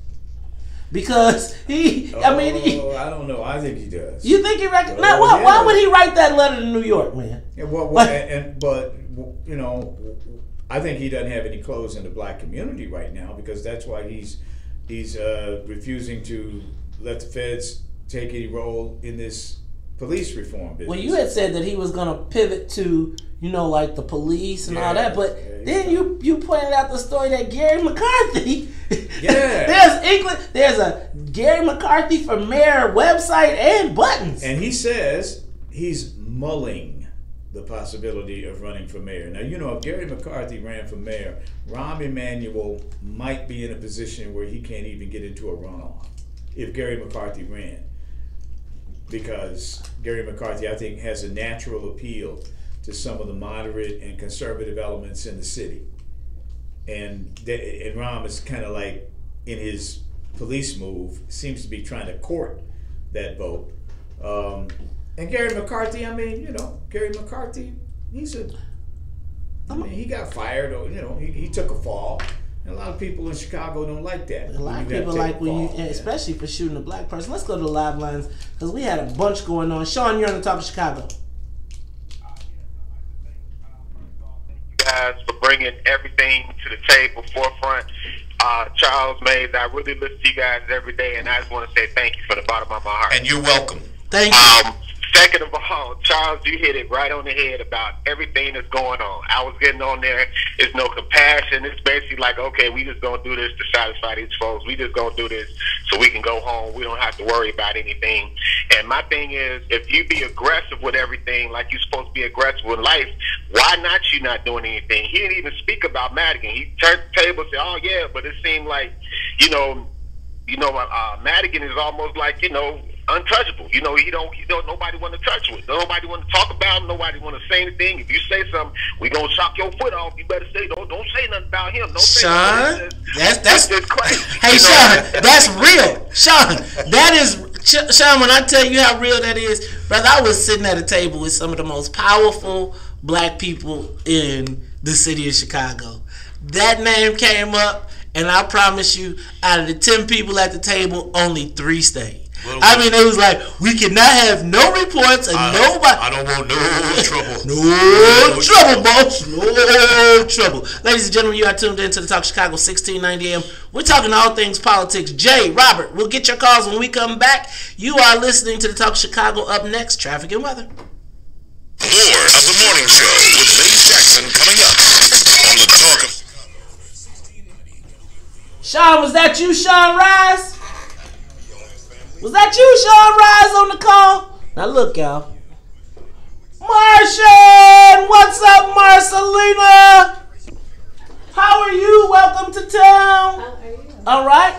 Everybody, come here.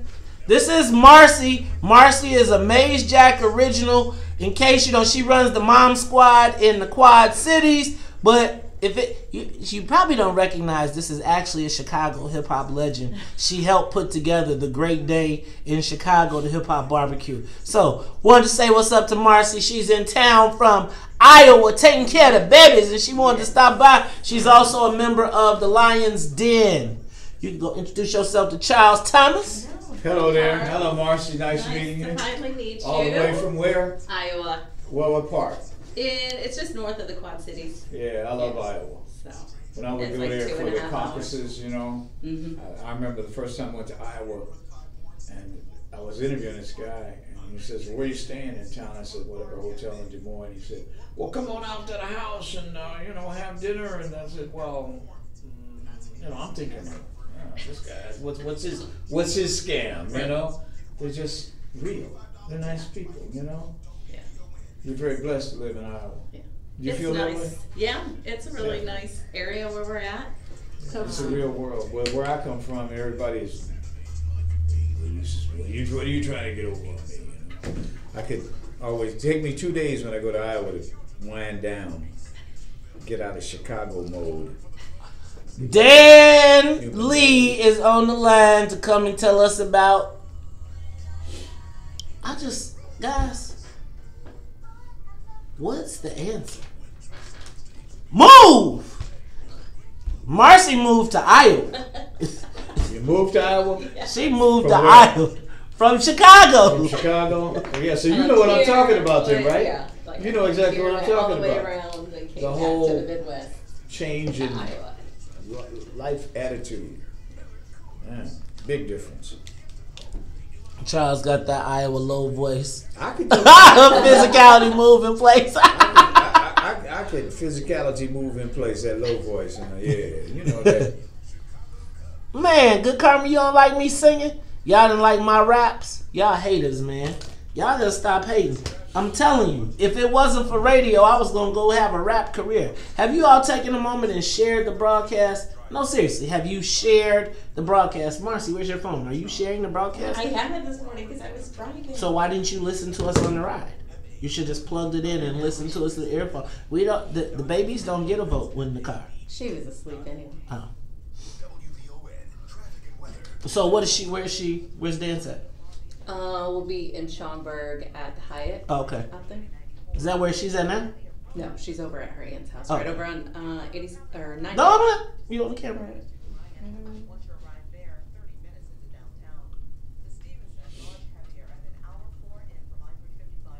All right, y'all. Get ready. Take a moment. Share the broadcast. Everybody on YouTube, I need you to give me a thumbs up. Can you please? And also tell your friends to subscribe. Share the broadcast and subscribe. Share the broadcast. No, McCarthy don't appeal to black folks, but again, the whole point is to divide up the pie, y'all. See, we got to explain electoral politics. See, with 5 people in the race, Tennille sent you some love. Marcy. Just saw that. I just responded back to her. She said we got to get a picture. Huh? She said we got to get a picture. Okay.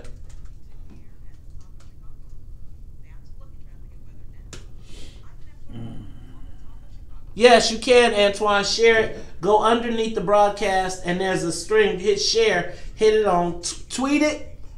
Share it. Facebook it. Send it on every platform you're on.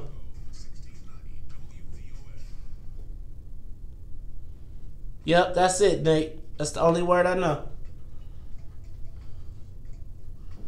Woo!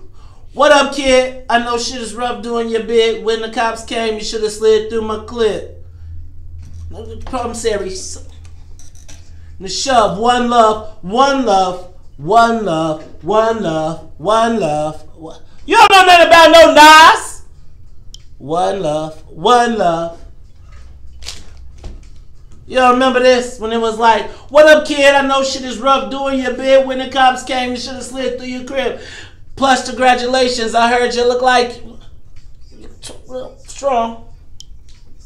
Going on. When I was walking. You are tuned in to the Talk Chicago 1690 AM. I'm your host, Maze Jackson. Got my main man, Charles Thomas, in the building. Charles, we had all things politics. But I'm going to go to these live lines and let's get these calls. Callers, you got something to say? What's going on the state budget, county budget? What's going on? Give us a call, 773-591-1690. Robert, you're on the Talk Chicago. Chicago has wrecked the state's budget. The Mayor Daley, Preckwinkle, said over and over again, they have wrecked it. They continue to take out they have not addressed as Charles says, they have not addressed the pension plan. That's a major factor. Now, have you read the Kerner Commission report? Have you read that, Maze? Yes, we have read the Kerner Commission report. Well, that has not changed since 1968 when it was submitted to President Johnson. They buried that. You can go back, and when we don't know our history, we're dooming to repeat it. And that's what's going on right now, especially in the black community. We better call ourselves immigrants or a migrant, because that's what the city and the state is being set up for. Dang, Robert said we need to start calling ourselves migrants, immigrants. Shoot, I think Barack Obama already did that, didn't he? Didn't President Obama? I think they trying to change the textbooks now to call us immigrants. Let's go to Jay. Jay, you're on the Talk of Chicago. How you doing, man? Great. How about you? Man, this county and this state is a mess. First of all, when Tosh Strolls was implemented, a half a penny people went crazy. Here this woman done, she's taxes over everything and no one saying a thing. Why is that? Because she is the new, hey man, she will whoop you. She will punish you. She will teach us. But I just think that everybody right now has got their own issues. Charles, I was just thinking about going into this election cycle. Just think about this. You have internal members of the Democratic Party calling for an investigation, a civil rights investigation of the chairman of the party. You got a new U.S. attorney appointed by Trump, right, that's in town. And then you got the president of the county board, who most people would consider now the new boss, who she's got some challenges as the boss because of the regular versus progressive. You paint a picture of like mass dysfunctionality. You do. Dysfunctional Democratic Party. But you know what, Mays? What? If there's one party in America that's more dysfunctional than the Illinois Democratic Party, it is the Illinois Republican Party. Charles, why you telling on your boys? No, they're not my boys. I'm saying that they can't seem to take advantage of all this stuff that's going on. They could, man. Have you seen any activity on the part of the Republican Party and the black community? No. As restive as black voters are right now, do you see any activity? Do you see them sponsoring any youth programs? They're going to spend $100 billion. They're prepared to spend $100 billion trying to get $100 million. I'm sorry. Thank you. $100 million trying to get Bruce Rauner reelected. But do you see one thing, one office they've opened on the south side or the west side? You see one little. They don't even invest in their little. They don't even invest in the Republican. They don't do anything. So it's conceivable that the Democrats could pull through this despite all these taxes. Can I tell you what? As a Democratic operative, or as you said, whatever. Former. Let me tell you, this is the mentality after the primary for any Democrat. What are the blacks gonna do? Vote Republican? That's the answer. So they don't have to talk to you, and they will tell.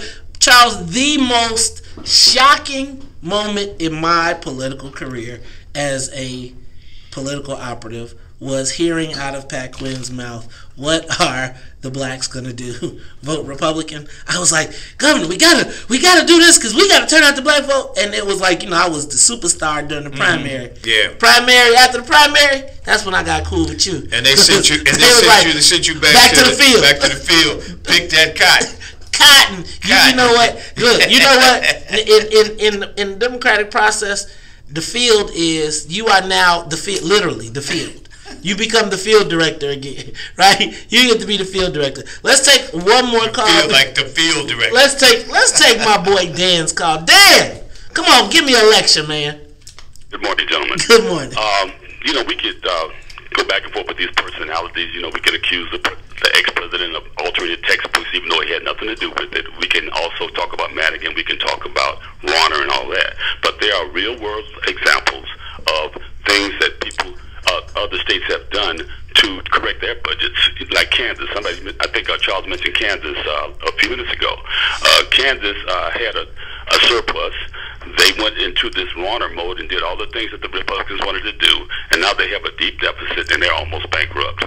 There's Minnesota, who went in just the opposite direction. They increased the minimum wage. They changed the tax structure, not just the tax rate. They changed the structure, more top-heavy on the higher earners rather than the lower earners, and they have completely flip-flopped their economy. Now they have a surplus. And all those black people are moving to Minnesota, right? A lot of black people moving to Minnesota. I don't know who's moving who. I'm just giving you some facts on actual numbers that we can look at and we can discuss and put pressure on our own people here to change here in Illinois. That's what I'm trying to do. I'm trying to get some solutions rather than all this back and forth about, making accusations against this person and that person. Yeah, that's fine and dandy. But so who should we be talking to, Dan? Who should we be telling this to? So should we be talking to? Who should we be? Whoever you get on that show, ask them these things. I know you've seen some of the stuff I posted on your website. And I never hear any of it discussed. These are solutions that we could possibly use here. I mean, it seems like at some point we got to start going for solutions rather than just going for the cheap shots. You know what, Dan? I'm agree with you. I think we got to go for the solutions, but I think you cannot address the problem until you admit you have a problem. And ladies and gentlemen, we got a problem.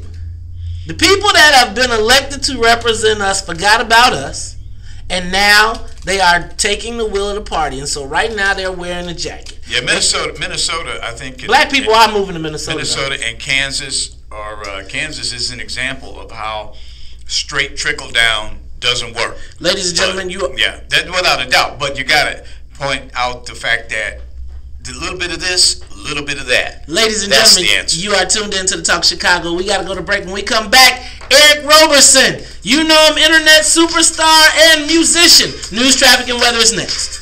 For discussion, but correspondent Bob Constantine. Woo! All right, Eric Roberson.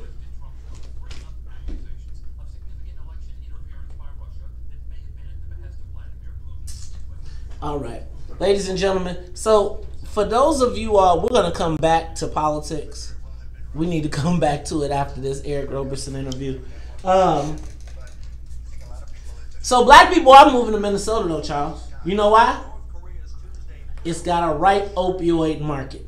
A ripe opioid market? What do you mean? Oh, to put brothers are moving to Minnesota. Opioid market? Yes. With like heroin? Yes. Black people going there to sell heroin? First of all, there's a lot of Section 8, but I'm going to tell you, the other new heroin pipeline is between. I'm not saying that it's like mass. It's like thousands of heroin dealers are moving to. I mean, there's hundreds a few brothers go up there and sell heroin, but I don't want to. And they going up there. You know what else they going up there? Well, you know what that. Yeah. They farming. Huh? They going farming. You know, Prince is from. Right. Prince was from. You know, I think next to Bolingbrook, Minnesota might be the interracial dating capital of the world. Minnesota just does not have a massive, huge black population. Right. It just doesn't. They don't have a massive, huge any population. It's cold up there. And Kansas is the kind of state that you really cannot compare to Illinois because they don't have a big city in Kansas. What about Topeka? That ain't a big city like Chicago. You can't compare Kansas to Illinois. But Texas, you can compare to Illinois because they got big cities. I mean, but you can't compare Kansas and that whole trickle-down experiment because that guy went straight trickle-down. He went straight trickle-down. The governor, Brownback. But what you got to have is a combination. I don't care what the system is. I don't care if it's communism, socialism, whatever. It's always a blend. You got to have a blend. You can't have one thing or another thing because it's not going to work. It never worked. Look at the Chinese. You call that communism? Hell no. They got a little communism, then they got some capitalism. They got a little mix. And Illinois is going to have to come up with a mix because right now what they're doing isn't working.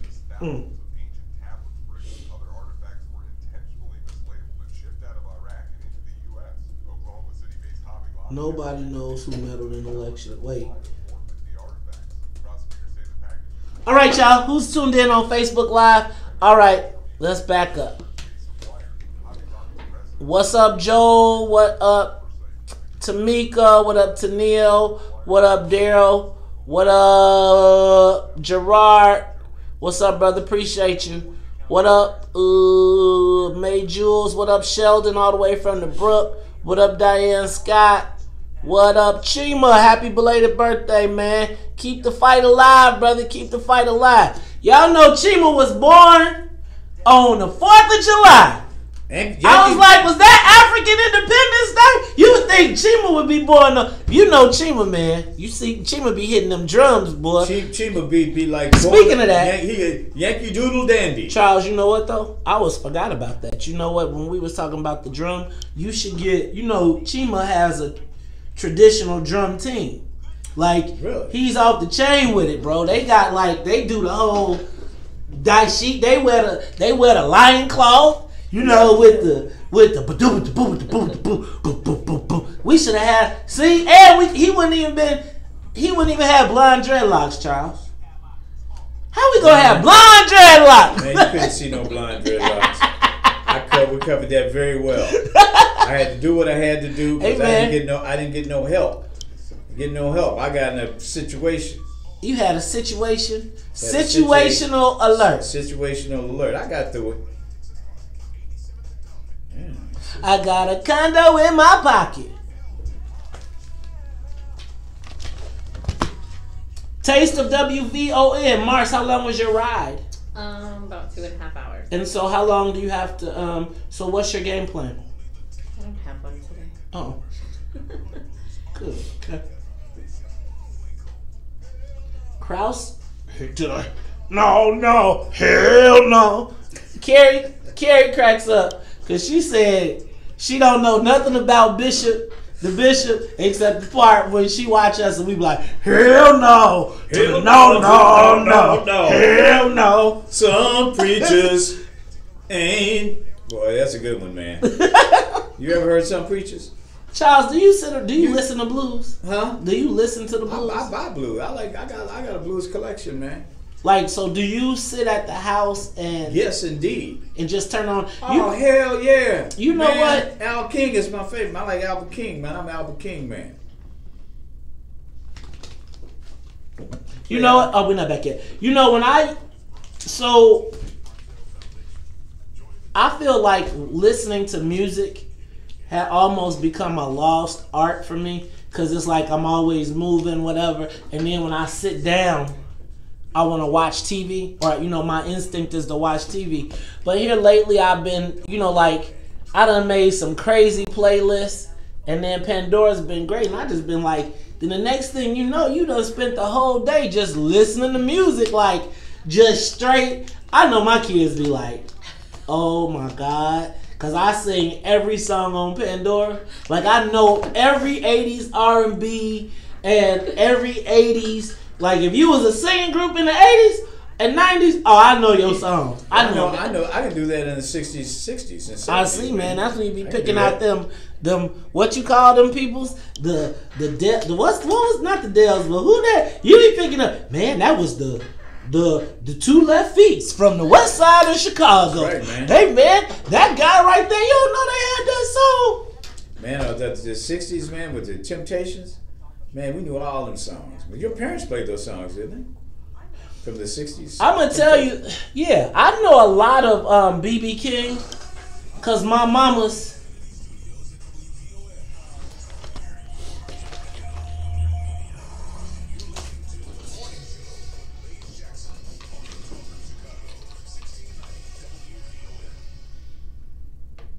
Hey!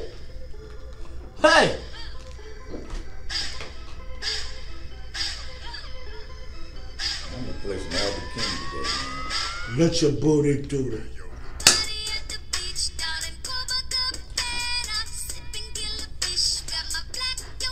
Look at Charles, y'all. Here you go.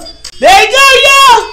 It's Charles doing yoga. Look at her. Look at him, y'all. He's getting Look off. at him. There you go. He's getting off on it. I'm telling y'all don't understand. Under the table, Charles down under the table. His feet moving.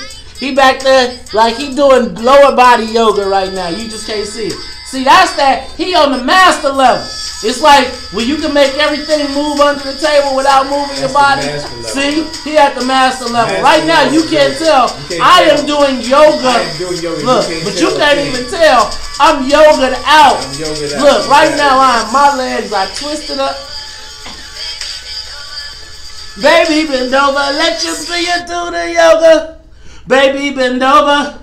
Baby, bend over. Baby, bend over. Let your booty do the yoga. Flex. Play some blues. Head, but the wall on my shoulder. Bending, never breaking up. You are tuned into the Talk of Chicago, 1690 AM. I am your host, Mace Jackson.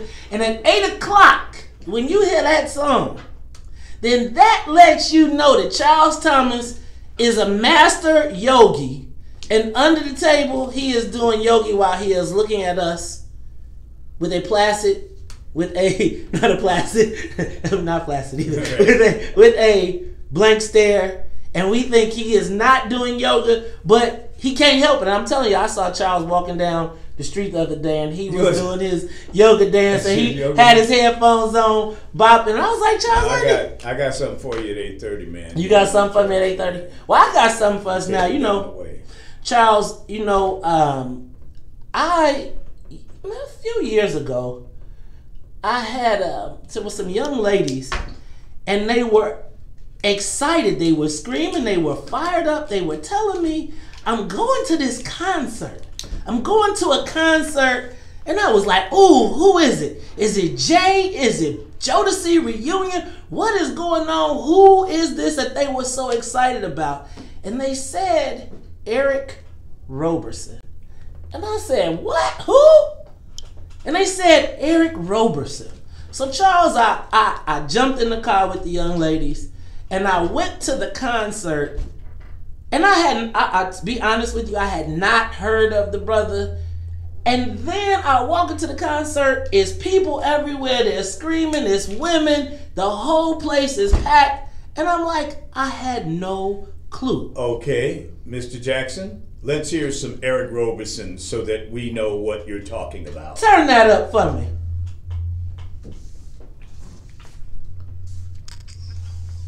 That's something you can get into, Charles. Ladies and gentlemen. Let's listen.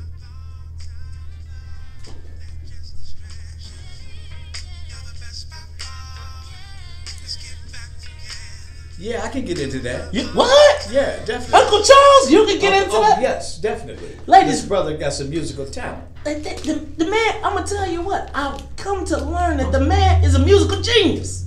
Ladies and gentlemen, join us in welcoming Eric Roberson to the Talk of Chicago WVON. Eric, welcome to the Talk of Chicago. How are you this morning? Good morning. I'm great, man. What a great introduction.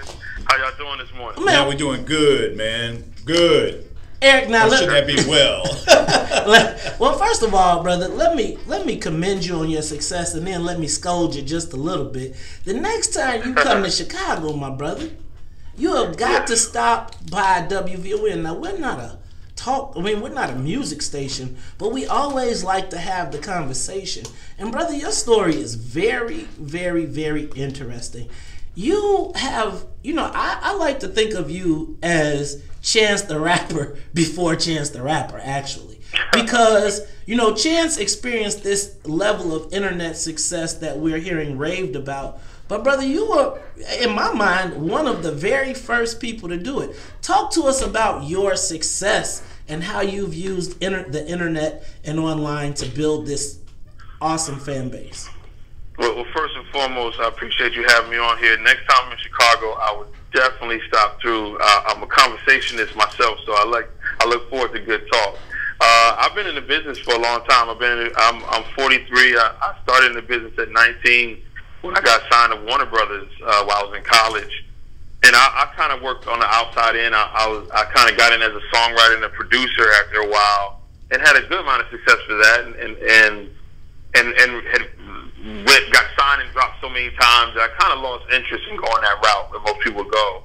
So I started putting out albums about the year 2000, 99. I definitely wasn't the first to put out an independent soul album.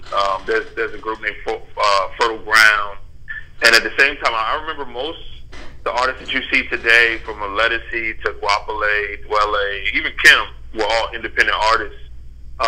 The difference was you would put an album out, you'll sell a certain amount of records, and then a major would probably come and swoop you up. And I just wasn't interested in the major part at that point. At that point, I kind of dealt with that side already, So I just want to see what happens if you kind of keep pushing through and see what happens. And that's, if anything, that's different in my story is probably that when the majors did call, or shall I say, I was a songwriter, so I knew all the A&Rs, I knew all the presidents, all the labels. So they either knew I wasn't interested already, or when they came calling, I was like, nah, I'm kind of good. Let's just see what happens. And from there, man, we built it from ground up, man. We kind of started before the internet was really music oriented. But as we were going and growing and going from city to city and just building our brand up, you know, I remember Friendster and Facebook and MySpace. I remember all those things and the almighty email list that we grew. You know, all that stuff we added to it. Now, of course, Instagram and streaming, and I watched, you know, all my good friends that own these mom and pop stores. All these stores closed down, unfortunately, and we go into a whole new technology. And we roll up our sleeves and figure out how to make it work. So most people are kind of scratching their heads and worried about the music business right now, but this is how we've been all the time. So, you know, we're rolling our sleeves up and just doing what we always do, you know, and that's touring and selling out. So Eric, so you're delivering your music directly to the consumer. Is that the deal here? And you're just the record companies and all these other people with their hands in the mix no longer have their hands in the mix. You're going straight to the consumer. Is that the deal? Yeah. Now we definitely sell. Well, you know what? What I will tell you, in all honesty, and most artists will tell you, you know, getting in like Best Buy and Target, which was very important probably 6 years ago, is not important anymore. It's almost, for me, it'll be a waste of money for me to try to do that anymore. For me now, the physical copies for the most part is when people come to my website, when people come to my shows, which we tour a lot. So of course we're going to sell a good amount of physical copies from that side alone. And then of course the digital, which is now streaming and all that stuff like that. You pretty much have to go through at least a distribution, which is small. It's not even it's more of like just a middle person. But we're still completely 100% independent. And even I'll tell you that the company that we used the company Liaison because they would take care of songwriting royalties for us, which is really the only reason we even added a third party. You know, we're songwriters, we're a label owner, but I'm by no means an accountant. So if I can have somebody make sure that everybody's getting paid fairly, you know, that was the thing that we were trying to set out about 5 years ago, and no company would do it. So you know, I said, hey, we're giving you this percentage for absolutely no reason, because all you're doing is walking it over to a distribution from iTunes or Pandora or whatever. I got to do something more, and that's the part that we were able to negotiate. But we have distribution deals in South Africa and Europe, and we had one in Japan as well. We're changing because the company that we were using out there closed down. And in America, we control it ourselves. Eric, you know, we got to go to break, but when we come back, and I want you to think about this, there still is this burning desire for artists to get signed, right? It's still, in some ways and in some worlds, people don't always feel like it's real until they've got a deal. I want to talk to you about really, how did you build your brand to get away from necessarily the so-called deal to really relying on yourself? We'll talk about that and much more when we come back on the Talk of Chicago. Ladies and gentlemen, we are talking to R&B sensation Eric Roberson. It is 8:17. We'll be back. More news. More Martian! You're on the camera. All right. Ladies and gentlemen. Okay, so I got to entertain my audience. So, KM, have you been getting anybody to share? Make sure that on YouTube you have shared, and please ask everyone on YouTube to like the video. What's up on the YouTube live feed? What up? What's up, Dan Lee? Keith, I agree that he's a genius. He's a musical genius too. Eric, what's up, V-Ron? What up, Penelope Griffin? What up, Edward? Hey, y'all, so, you know, I'm going to tell you, I had a little trouble with the station. People didn't understand Eric Roberson. And so, y'all, it's an education process, because if they don't say, oh, then everybody's kind of like, who is that? Why is this? Why do we use that? Right? But part of what we want to do is expose the world to the things that they don't know.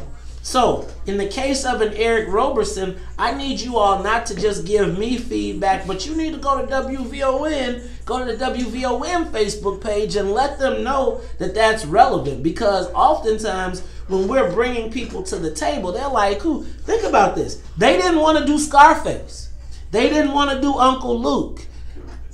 Of course they wanted to do Ice Cube. They didn't necessarily want to do MC Lyte. So what we're trying to do is bring relevance to the station and bring the things that we know that are happening in the world to our audience that maybe the people who aren't necessarily as in contact with don't know. I'll be honest with y'all. I did not know so much about Eric Roberson until having gone to that concert. And I promise you, I walked in that concert like I thought I was at a Teddy Pendergrass joint, because women was up in there like, eat, what they call them, eat. But the fact of the matter was, y'all, it is important that I want, when Eric Roberson comes to Chicago, we want him to come sit in here, because he ain't going, you're not going to hear that on GCI. You're not going to hear that on Power 92. You're not going to hear that on V103, because they're not interested in the deep of us. They interested in the superficial surface level. So man, take a moment, share the broadcast, tell your friends. You know a lot of people that like Eric Roberson. Share the broadcast. Take a moment, share the broadcast. You got it? You did? How many of y'all like? That's my point. WVON, Eric Roberson can't come and get on VAZ, right? When do you get to talk to Eric? If he ain't playing some music and bebopping, then you don't get to talk to him unless you go to some independent something. So y'all tune in to us. See, look at that. You saw Uncle Charles. Watch. We got Uncle Charles 2 days in a row. He gonna get Jay-Z and Eric Roberson. We bringing him up. Oh, man, you know, I'm definitely learning a lot. Sitting here learning a lot about, you know, pop culture. Well, I think for you though, the thing with Eric Roberson is you for the drum. I get that. Yeah, I get that. He's back. We back. How do you get...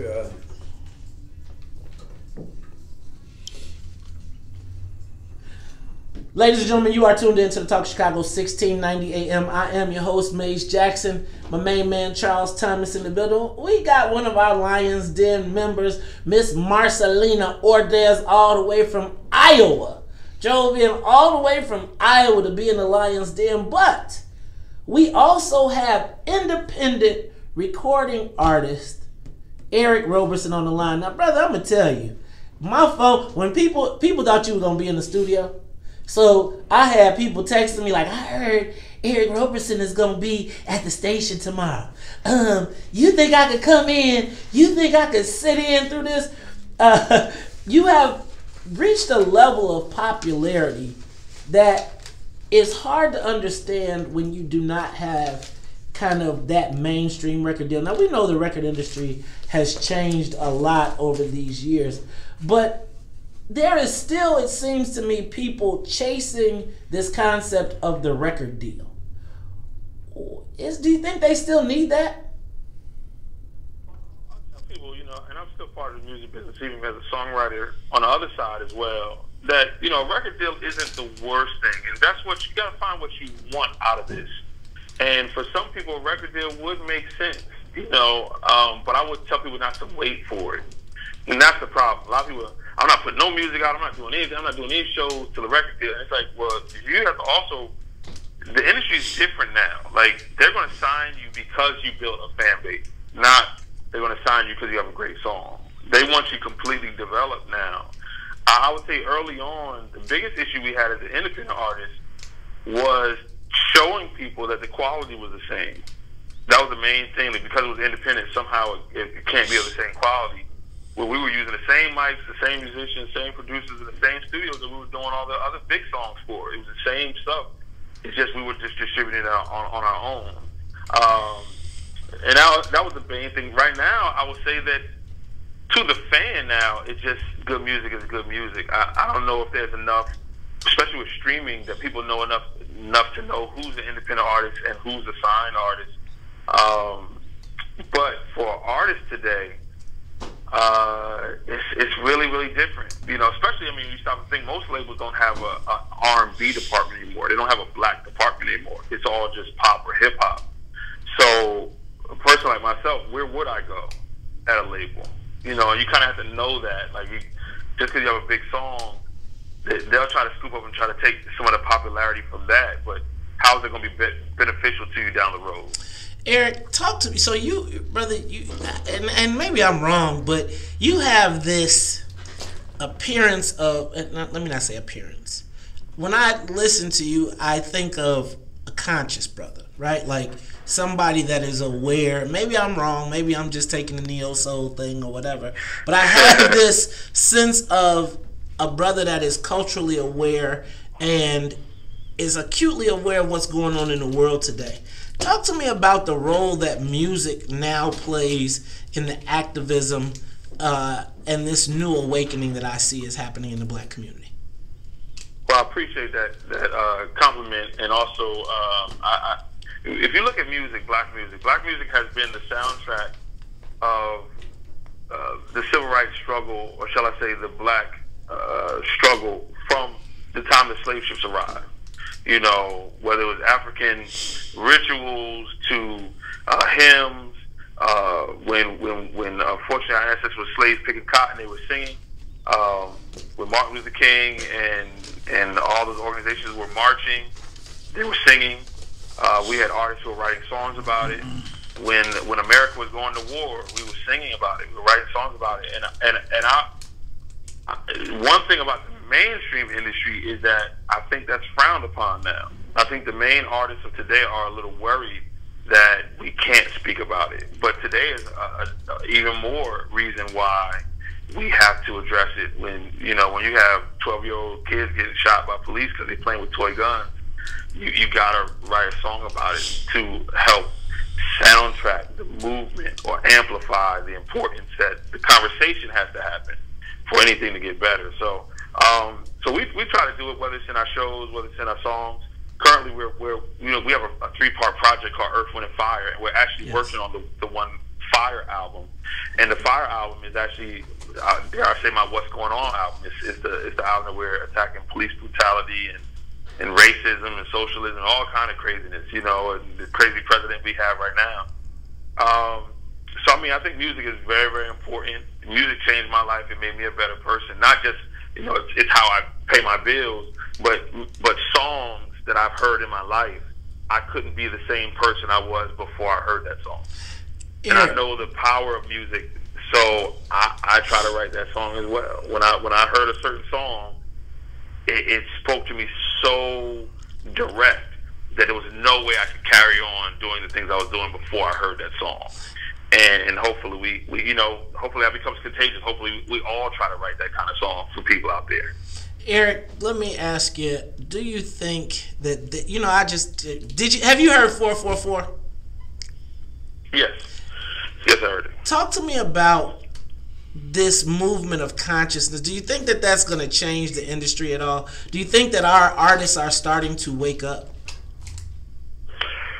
Well, what I would say is that there's always there's a group of awakened artists. There's everything that you want musically is there already. It's just not on a platform that we're used to now. We actually have to search for what we love now. Where 10 years ago, majority of the music we heard was on majors. There were big releases. There were timed big things that controlled the radio, whatever. But there's some people making some really, really conscious and beautiful music. I can't say that 444 is the most original album I've ever heard, or, oh my God, finally somebody's saying it. What I will say is that I'm probably saying, oh my God, Jay-Z is right. You know what I mean? It's like, man, I'm excited and happy. The one thing that's great about 444 is, and what Jay-Z is, and to what he symbolizes for me, is that hip-hop has always had an age limit. And I'm a hip-hop kid. I grew up in Jersey around all forms of music. And unfortunately, certain rappers feel like when they get to a certain point, or even the industry, the culture, that rapper should probably stop. That there's not something for them to talk about. But I'm interested in what Big Daddy Kane has to say still. I'm interested in what Rakim still has to say. And it's like, but you don't have to rhyme about what you rhymed up when you were 20. I'm a father of 3 boys. I'm a married man. I'm curious, so what Jay-Z is saying now, I want to hear, because you are prolific in your wordplay. So why not take a subject that I can relate to now and put your magic to it? So that once again, now it amplifies. So when he's talking about Becky, don't call me no more. A man can't be rich if he's cheating on his wife. He pretty much says, like, we need to hear that. Thank you. Know you. what I mean? Someone has to say that. Someone has to say that in a prolific wordplay type way for that person now. So when he's talking about financial literacy, when he 2 billionaires in the world, one's better than 1 billionaire, two, especially when you're the same hue. It's like we need to hear that. We need to hear that, and so I'm happy about that. But I can't say that he's the only rapper saying it. I'm just happy that someone of his stature is saying it, and I think that's where he needs to go now. I mean, he's round about everything that he possibly could have round about. Now round about where you're at, Eric. And that's kind of I got 13 albums. Well, Eric, let me pause you right here. I gotta bring you back after break. Ladies and gentlemen, we are talking to R&B superstar Eric Roberson. We'll be back. It's 8:30 on the Talk of Chicago. See, that he hit right on the head. Hey, look. Tell him to play more of his music, man. If he's coming back. You play your no. But if he's coming back, man. If he's coming back, play more of his music, man. No, because then our break changes. That's your time. The 8:30 is your joint, and then I'm gonna tie that into the look, man. I got this old man sitting up here who didn't even want to hear no Jay-Z. I wanted to hear some Eric. I play the blues. I'll play the blues. I hope you got something funky.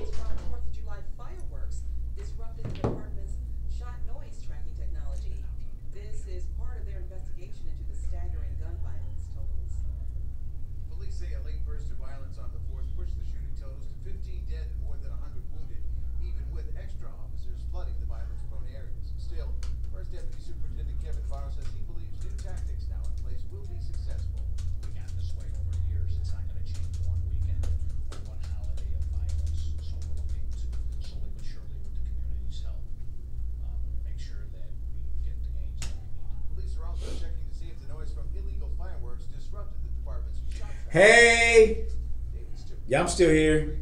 I'm listening to this brother, learning, trying to catch up. I told them that I wanted to let them play some Eric Roberson during the break, but the boss said, go ahead and do Charles's choice. So we already got it fired up. So. Hey man, we listened to Charles. We played Charles' choice bring some blues at 8:30, and we get Eric Roberson to comment on it. Be like, what you know about that? I know something about that, Hey, but I mean, what can you do? What can you do? I mean, I gotta go with what I know. Martian. Okay. All right, I think Eric Roberson. We'll do him on this break, and then. Well, that's the new wave, man. What? Well, my point was straight to the consumer, man. But that even goes to my rounder point, which is he like, you know what? Y'all want to have a press conference? I'm gonna just have a Twitter storm. Donald Trump has changed the game. I'm telling y'all. Well, I'll tell you, who changed the game first? Who? Barack. Yeah, he changed the game. Barack did that back in 2008 and changed the game. I think Barack changing the game in 2008, though, is contributing to the morass of the party. Because he did not build the party in infrastructure. He built Barack in infrastructure. But it's like they're suffering from it now. Yeah, well, he brought a lot of people into the party that aren't going to go for the bullshit that they've done traditionally. Yeah. And, that's why you got these people in there that went for Bernie so strong in 2016 because they said, hey, we're here. What y'all going to do? Certainly you can't do Hillary. Well, this is what you've been doing.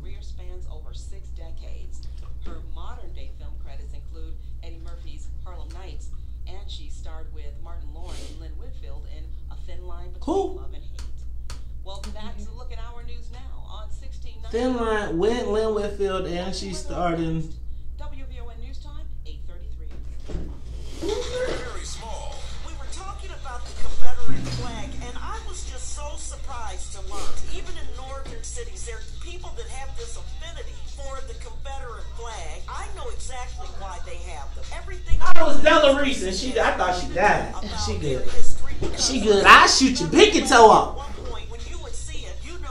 All right, y'all. Who's on YouTube? Shout out KM. Shout out Linda McGill. Shout out Ebony Tillman. Who else is over here? What up, Antoine? What up, Sean? What up, Good Karma? Welcome to the B-side. She's so fine, and each and every day. You thought who was there too? Have our way. Win-win. Dang, Nate. Wait a minute. Who said that? Somebody said Bill wouldn't even do Hillary, so why should we? That's terrible. You should be. Guys, this Eric, again, you know, when we talk about all the negative music and all the bad stuff out here, it's like, hey man, this brother is out here doing and putting out some good music. He reminds me of like that people cut from that Kindred the Family Soul. You know how they was kind of that in-between medium people? It was, y'all watch Charles when he talks to himself. See how Charles be talking to himself? He be talking to himself. Look at him. He's deep in thought. He talking about us. He thinking, what a dummy in his mind. Like, this maze is crazy as hell. What the hell is he be talking about? See, he be talking to himself, and sometimes it distracts me because I be like, is he talking about me? You should see when he don't like when I ask the question, he be like, I can't believe it. But see how you see, I know my people. See how Eric connected with the Jay-Z point? See, Charles don't be understanding our generation. So he don't be understanding. Now we got something he understand. See, he like this stuff. This mess. See, that's me. That's Al King. Huh? He want to be your personal manager. I want to be your I want to be your pimp. Do everything I can for you. So that's player music there. That's pimp music. That's straight player music. Yeah, straight player. Personal manager? Personal manager. Does that mean he collect the check too? Woo! That means I do everything I can for you. I'll be your ice cream man in the morning. Ice cream? Yeah, well then I'll be your milkman in the morning. You bring ice cream in the morning, dog? Be your milkman in the morning, your ice cream man when the day is through. Woo! Ladies and gentlemen, you are tuned in to Talk Chicago 1690 AM, and as we do every day in the 8:30 break, it is Charles's Choice. Now Charles was trying to get us to play some Eric Roberson, but we can't change up the game. We're going to get Eric's opinion on your choice. But Charles, tell us who this was and what's going on. That is the late, great Albert King. Albert King, he's one of the three kings, you know. There was Albert, BB, and Freddie King. Were they related? No. Daddy was everybody played the blues. But that's Albert King. He's my favorite. He was a left-handed blues player. You know, played personal manager. So when he says he wants to be the lady's personal manager, man, that's a straight player song, man. What specifically does he mean by wanting to be her personal manager? He means he wants to be your milkman in the morning, your ice cream man when the baby's due. Ladies and gentlemen, come on now, that's game. Ladies and gentlemen, on the Talk of Chicago 1690, we have Charles's Choice. On the live line, though, we have Mr. Eric Roberson, R&B superstar. Eric, you ever wrote anything like that? You ever told some lady you want to be their personal manager? Have you ever had... And I sang it. I like that. That was slick. You look, if my dad was on this call, he'd get excited. You start talking about Albert King now and blues. But that's slick talking 101 right there. He said, I want to be your personal manager. Yeah. I want to schedule your heart correctly. You know what I mean? That's That's some slick talk right there. I mean, in some form and fashion, I've never said that particular thing, but you know, we did say we want to take care of somebody, you know, in different ways. But personal manager, that's a big commitment, man. That's a big commitment for a small percentage. It seemed like he was trying to get the big. It sounded like a pimp song to me. I don't know. That's Pimp 101 right there. Hey, baby, you don't need that. I'm gonna manage that money for you. That's not blues. That's pimp talk right there. But so you know, speaking of lines and talk, Brother Roberson, what is the one song that is your, you know, the one that make all the women just go there? Yeah, it wasn't personal manager, clearly. What's the Nah. You know, it's tough being an independent artist. There's never a real like overall outright single. We have so many songs where, you know, they all speak for different things. I have a duet with Layla Hathaway called "Dealing," and that's probably a song that women really relate to. But at the same time, I got a song called "Softest Lips" on a previous album, and you know, either every man comes to me and goes, "Hey, my lady got the softest lips," or some woman comes up and goes, "Oh, you wrote that song about me." So, you know, it varies, man. Everybody has their favorite song. We just try to make sure we you know, try to do that song for everybody we possibly can when we do the shows. But it ranges, man. But you know, we try to slick talk in their ear as well. You know, we try a little bit of the Albert King Pimp Talk 101 when we can. You know. So for real, let me ask a question. When you write and you motivate, do you say, "Man, I'm gonna hook a brother up with this song, brother, you play this song and I got you"? What song is that one? What's the brother? Put this one on, I got you. You just, if you can't close on this, you might not be a close. If you can't close on this, you got a problem. Right. I would say. I mean, we have a song called "She." That was a big ballad. You know, when we before we perform, we tell everybody, we announce that this is the sexy part of the show. If you pay for your woman's ticket tonight, it's your time. Close the deal. If you got 5 minutes, brother. You know, so we're gonna set the tone. You know, you're gonna set the tone and set it right, man. We got plenty of, you know, each album's gonna have a good amount of ballads that's gonna try to set the tone, and we try to help the fellas out, man. You know, we sing to the ladies, but our goal is to help the fellas out. Yeah, man, because, you know, Charles talks about us, Eric. He always says that our generation, I'm 46, he says that hip-hop ruined us and we have no game.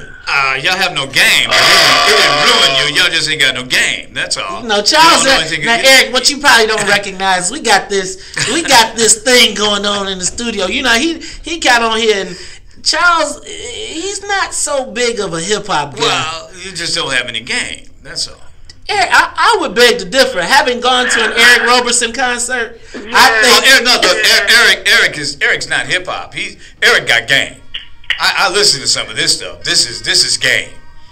He's got game, new age game. Okay, well, come on. I give it up. Hip-hop generation. You're from the hip hop generation, but you're not doing. It's a different form of game. But I mean, I get you. You know, there's certain culture things that puts away from. But listen, you know, those blues. What I'll tell you what's interesting, and just be honest of my observation, right? Mm-hmm.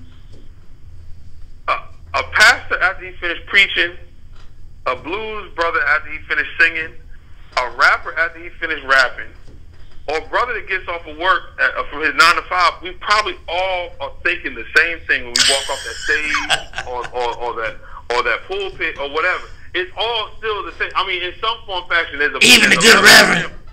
Even the good reverend is thinking it. Yes, there's a level of pimp in all forms. And you know, listen, we keep it real. I'm a deacon kid. My dad, all my family is either deacons or preachers. But there's a level of pimp in that. You know it is. You know I'm a preacher's kid too. I know exactly what you're talking about. So I said, listen, you know, that pastor walk off the pulpit and that blues brother, as well as that rapper, the only difference is they might be dressed different. That their lingo may be a little. I would hope that one of them got God in his life and he ain't thinking the same way, man. Well, I mean, you know what? It's what. Now we also go to break down what we trying to pimp. You know what I'm saying? What we trying to pimp, but at the same time, they want some peace. They want a nice little soft voice in their ear. You know, maybe a nice little drink in moderation, depending on who you are. You know what I mean? So I mean, to me, it's funny. Depending on the political views, depending on whatever, at the end of the day, we all still the same people. You know, we all still the same people. So I'm by no means am I sitting here saying that, you know, pastors are hypocritical or whatever. What I am saying is that a pastor was still, you know, he still wants some. His wife still want to sit down with his wife and have a nice little conversation. Or if he's single, still might want to have a little drink and a little soft ear. You know, complimenting him on his sermon or whatever. You know, it's still the same thing. Eric, we only got to. You know what? I'm enjoying this conversation, brother. You got to promise me that when you come back to Chicago, and let me tell you, because you are always in Chicago. Always. So, when you come back to Chicago, you have got to promise to come make some time to come on the WVON morning show. Tell me real quickly, who would you say are your biggest influences? And then, you know what, give a shout out to the people that you work with in Chicago, because we know that they're tuned in too. Well, the main thing, my main influence is a certain gumbo. Stevie Wonder is probably the start of it. Okay. And then there's a gospel group called Commission. Of course, Fred Hammond and the amazing group Commission is probably why I started writing songs. And then a Tribe Called Quest. Like, those three were the three that, as I was growing up and trying to understand what was going on, those are the three groups that really changed my life. Of course, Michael Jackson and Prince and so many other people are in there. But that's the three that when I sit down in music, I'm trying to combine those three. The artistry of Stevie Wonder, the songwriting of Commission, and then the mixture of all different genres that Tribe Called Quest mastered. Now, when you talk about Chicago, man, you know, I go back to shout out to my brother Amadeus, who brought me there for the first Amadeus, dang! About 15, 16 years ago, there maybe 100 people were at that show, and to see the crowds that we have now, and look at, you know, from the beginning, but it starts somewhere. Someone has to bring you there. Someone has to introduce you to a town. I won't forget that brother Amadeus was the one who brought me there. He's a legend. Yeah, brought me there for the first time about 15, 16 years ago. Heard my music, liked it, and gave me opportunity. Most of my shows I do at the City Winery, but I do many shows. The Shrine, unfortunately, is closed down. But also just all my good people there that show love. Christy with an I from the PR side, and just all my homies. Now, mind you, my right hand man who sings with me, Demo, he's from Chicago. So you know, I'll be wrong to not mention when we talk about pimp talk. You know, the biggest pimp of my band is my sidekick, my background singer Demo, who's from the Chi-Town. So you know, he makes sure that we know all the good food spots and all the places to rest our head at. Eric, I gotta cut this because our show is almost over, but I want to thank you for taking the time out of your schedule. This has been, I'm sorry it wasn't a music-based interview, but I do think that it's important for our generation to be able to have those conversations with the people that we look up to. Brother Eric Roberson, when you come back to Chicago, we'll expect to see you right here in the studio. Make sure you tweet. Make sure you hit us on Facebook Live as well. Ladies and gentlemen, Eric Roberson. Tell us your website, brother, real quick before you go. EricRobersonMusic.com. Check out there. We have a thing called The Process where people are watching me make my albums right now. So check out EricRobersonMusic.com. Ladies and gentlemen, Eric Roberson. When we come back, we'll wrap up the show. It's the WVON Morning Show. More of the Morning Show. All right, y'all. So give me some feedback. Did y'all like Eric Roberson? Thoughts? How many of you all knew who he was? How many of you didn't know who he was? How many of you all enjoyed the interview? I'm just telling y'all, that Eric Roberson dude, he's doing his thing for real. Wait, Nate, you liked it? If Nate Williams liked it, then we might have done something. We might have done something. We may have accomplished something if we got a positive out of Nate. Thank you, Nate. Positive out of who? Nate. Nate? If Nate said yeah, then I'm straight. I'm not worried no more. Thank you, Tamiko. Yeah, Nate, I know you never heard of him. No. Thank you, Tammy. Yeah, a lot of people, it's funny because there's a lot of people who have not heard of him, but then there's a ton of people that have, and he has a rabid fan base. I mean, these people show up for his stuff.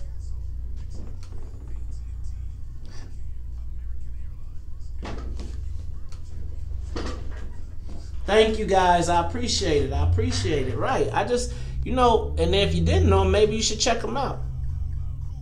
Thanks, DS. So, Tammy, you got to bring Nate up to speed. Yeah, we still doing yoga. Tammy, where was you at?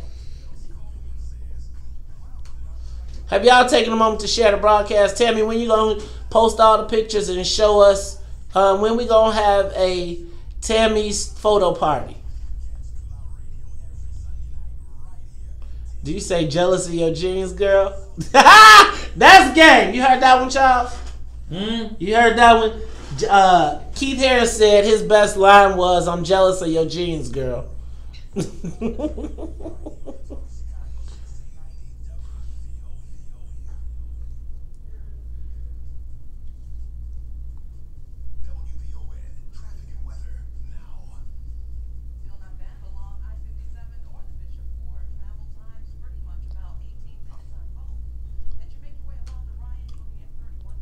Listen to y'all, boy. You had some fans, boy. Look at that.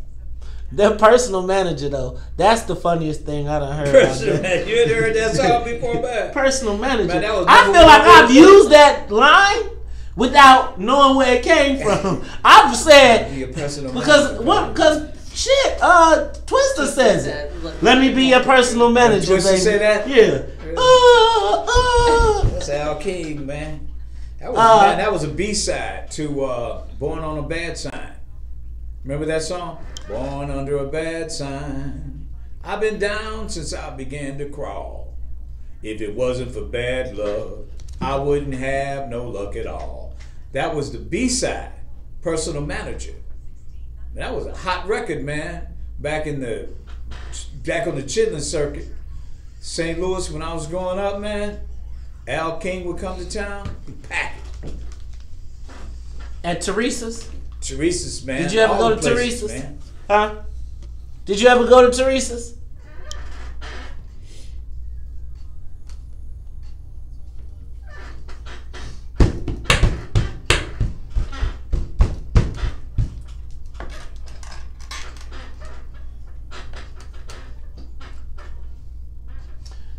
You are tuned in to the Talk of Chicago, 1690 AM. I am your host, Maze Jackson. Got my main man, Charles Thomas, in the building. In the newsroom, Annette Flournoy, and I think who made it in the sixth inning. We got DJ Pat exclusive. I think he didn't tell us that he was getting a sub for the first 2 hours. He's a relief pitcher. He relief. We pulling out the bullpen. Long relief, man. He came in. He came at the bullpen. Shut out the side. Shut down the side. But he came in. So we took him off of offense. He is now on defense. He is now the pitcher instead of a base hitter, but it's all good. We also have Miss Marcelina Ordez sitting in the studio with us, one of our members from the Lion's Den, as well as a Chicago original y'all might not know. Charles, we have had... Man, I enjoyed that interview with him. Wait, what? No, I did, because he's like opening up a new way of doing business in the music business, which basically technology is allowing people like him to be themselves and not get ripped off.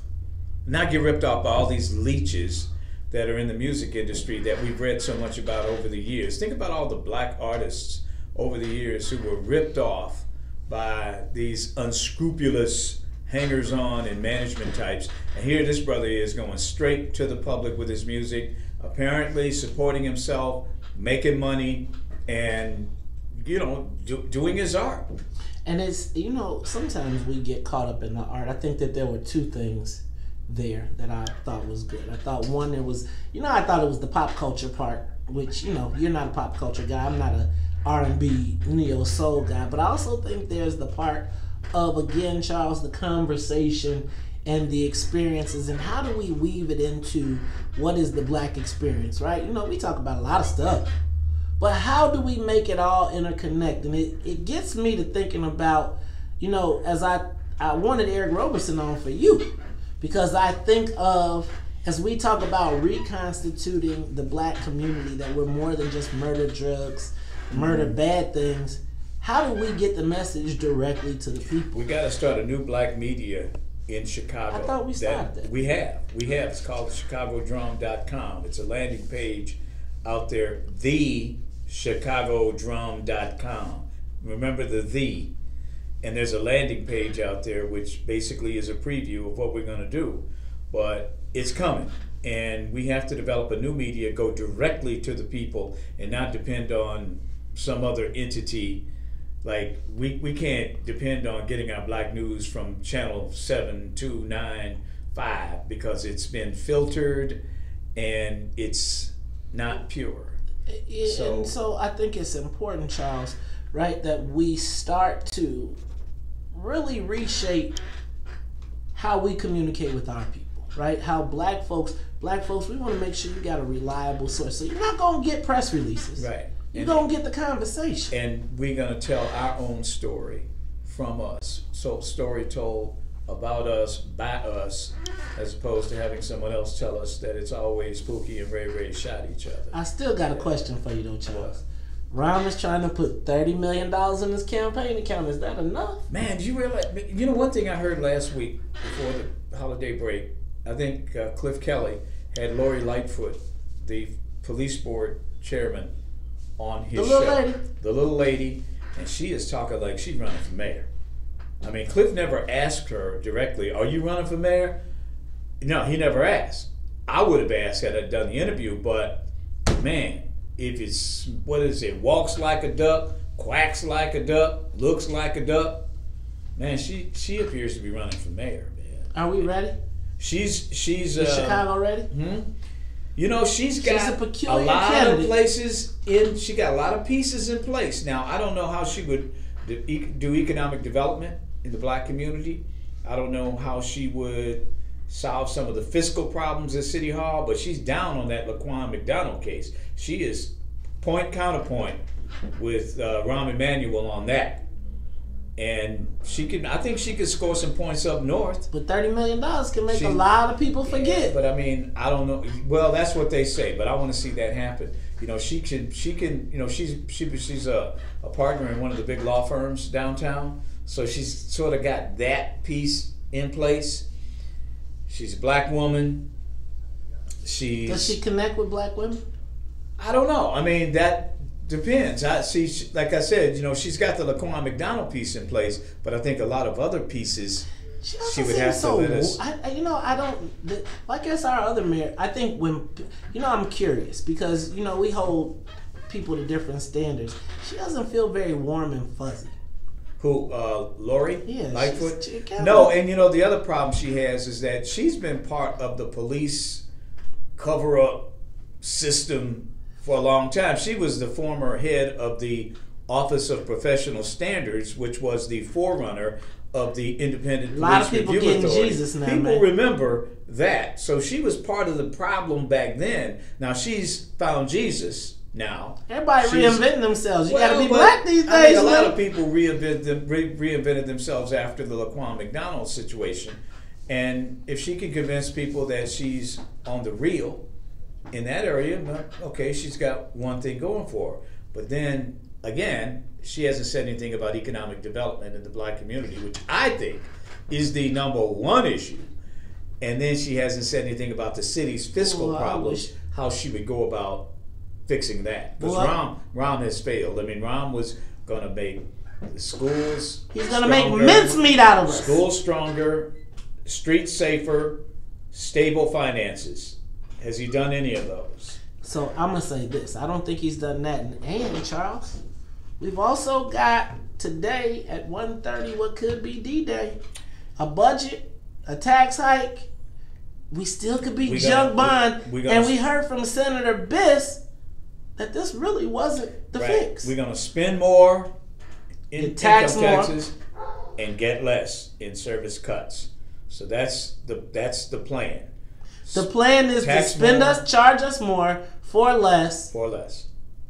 I think, you know what, they would do better giving a discount on U-Haul. You used to be in marketing, right? Yes. What is that about? Spend more to get less. And then I'm gonna tell you though, because everybody, I'm telling you, watch social media today if this thing passes, they will be taking a victory lap like they did something. Ladies and gentlemen, you are tuned in to the Talk Chicago 1690 AM. I'm your host, Mays Jackson, Charles Thomas, Annette Flournoy, and our new pitcher, relief pitcher, DJ Pat exclusive, Marcy. If you don't like it, you can tell them Mays said. We out of here. Peace. All right, y'all. Another one for the books. I hope you enjoyed the show. I hope everybody had a good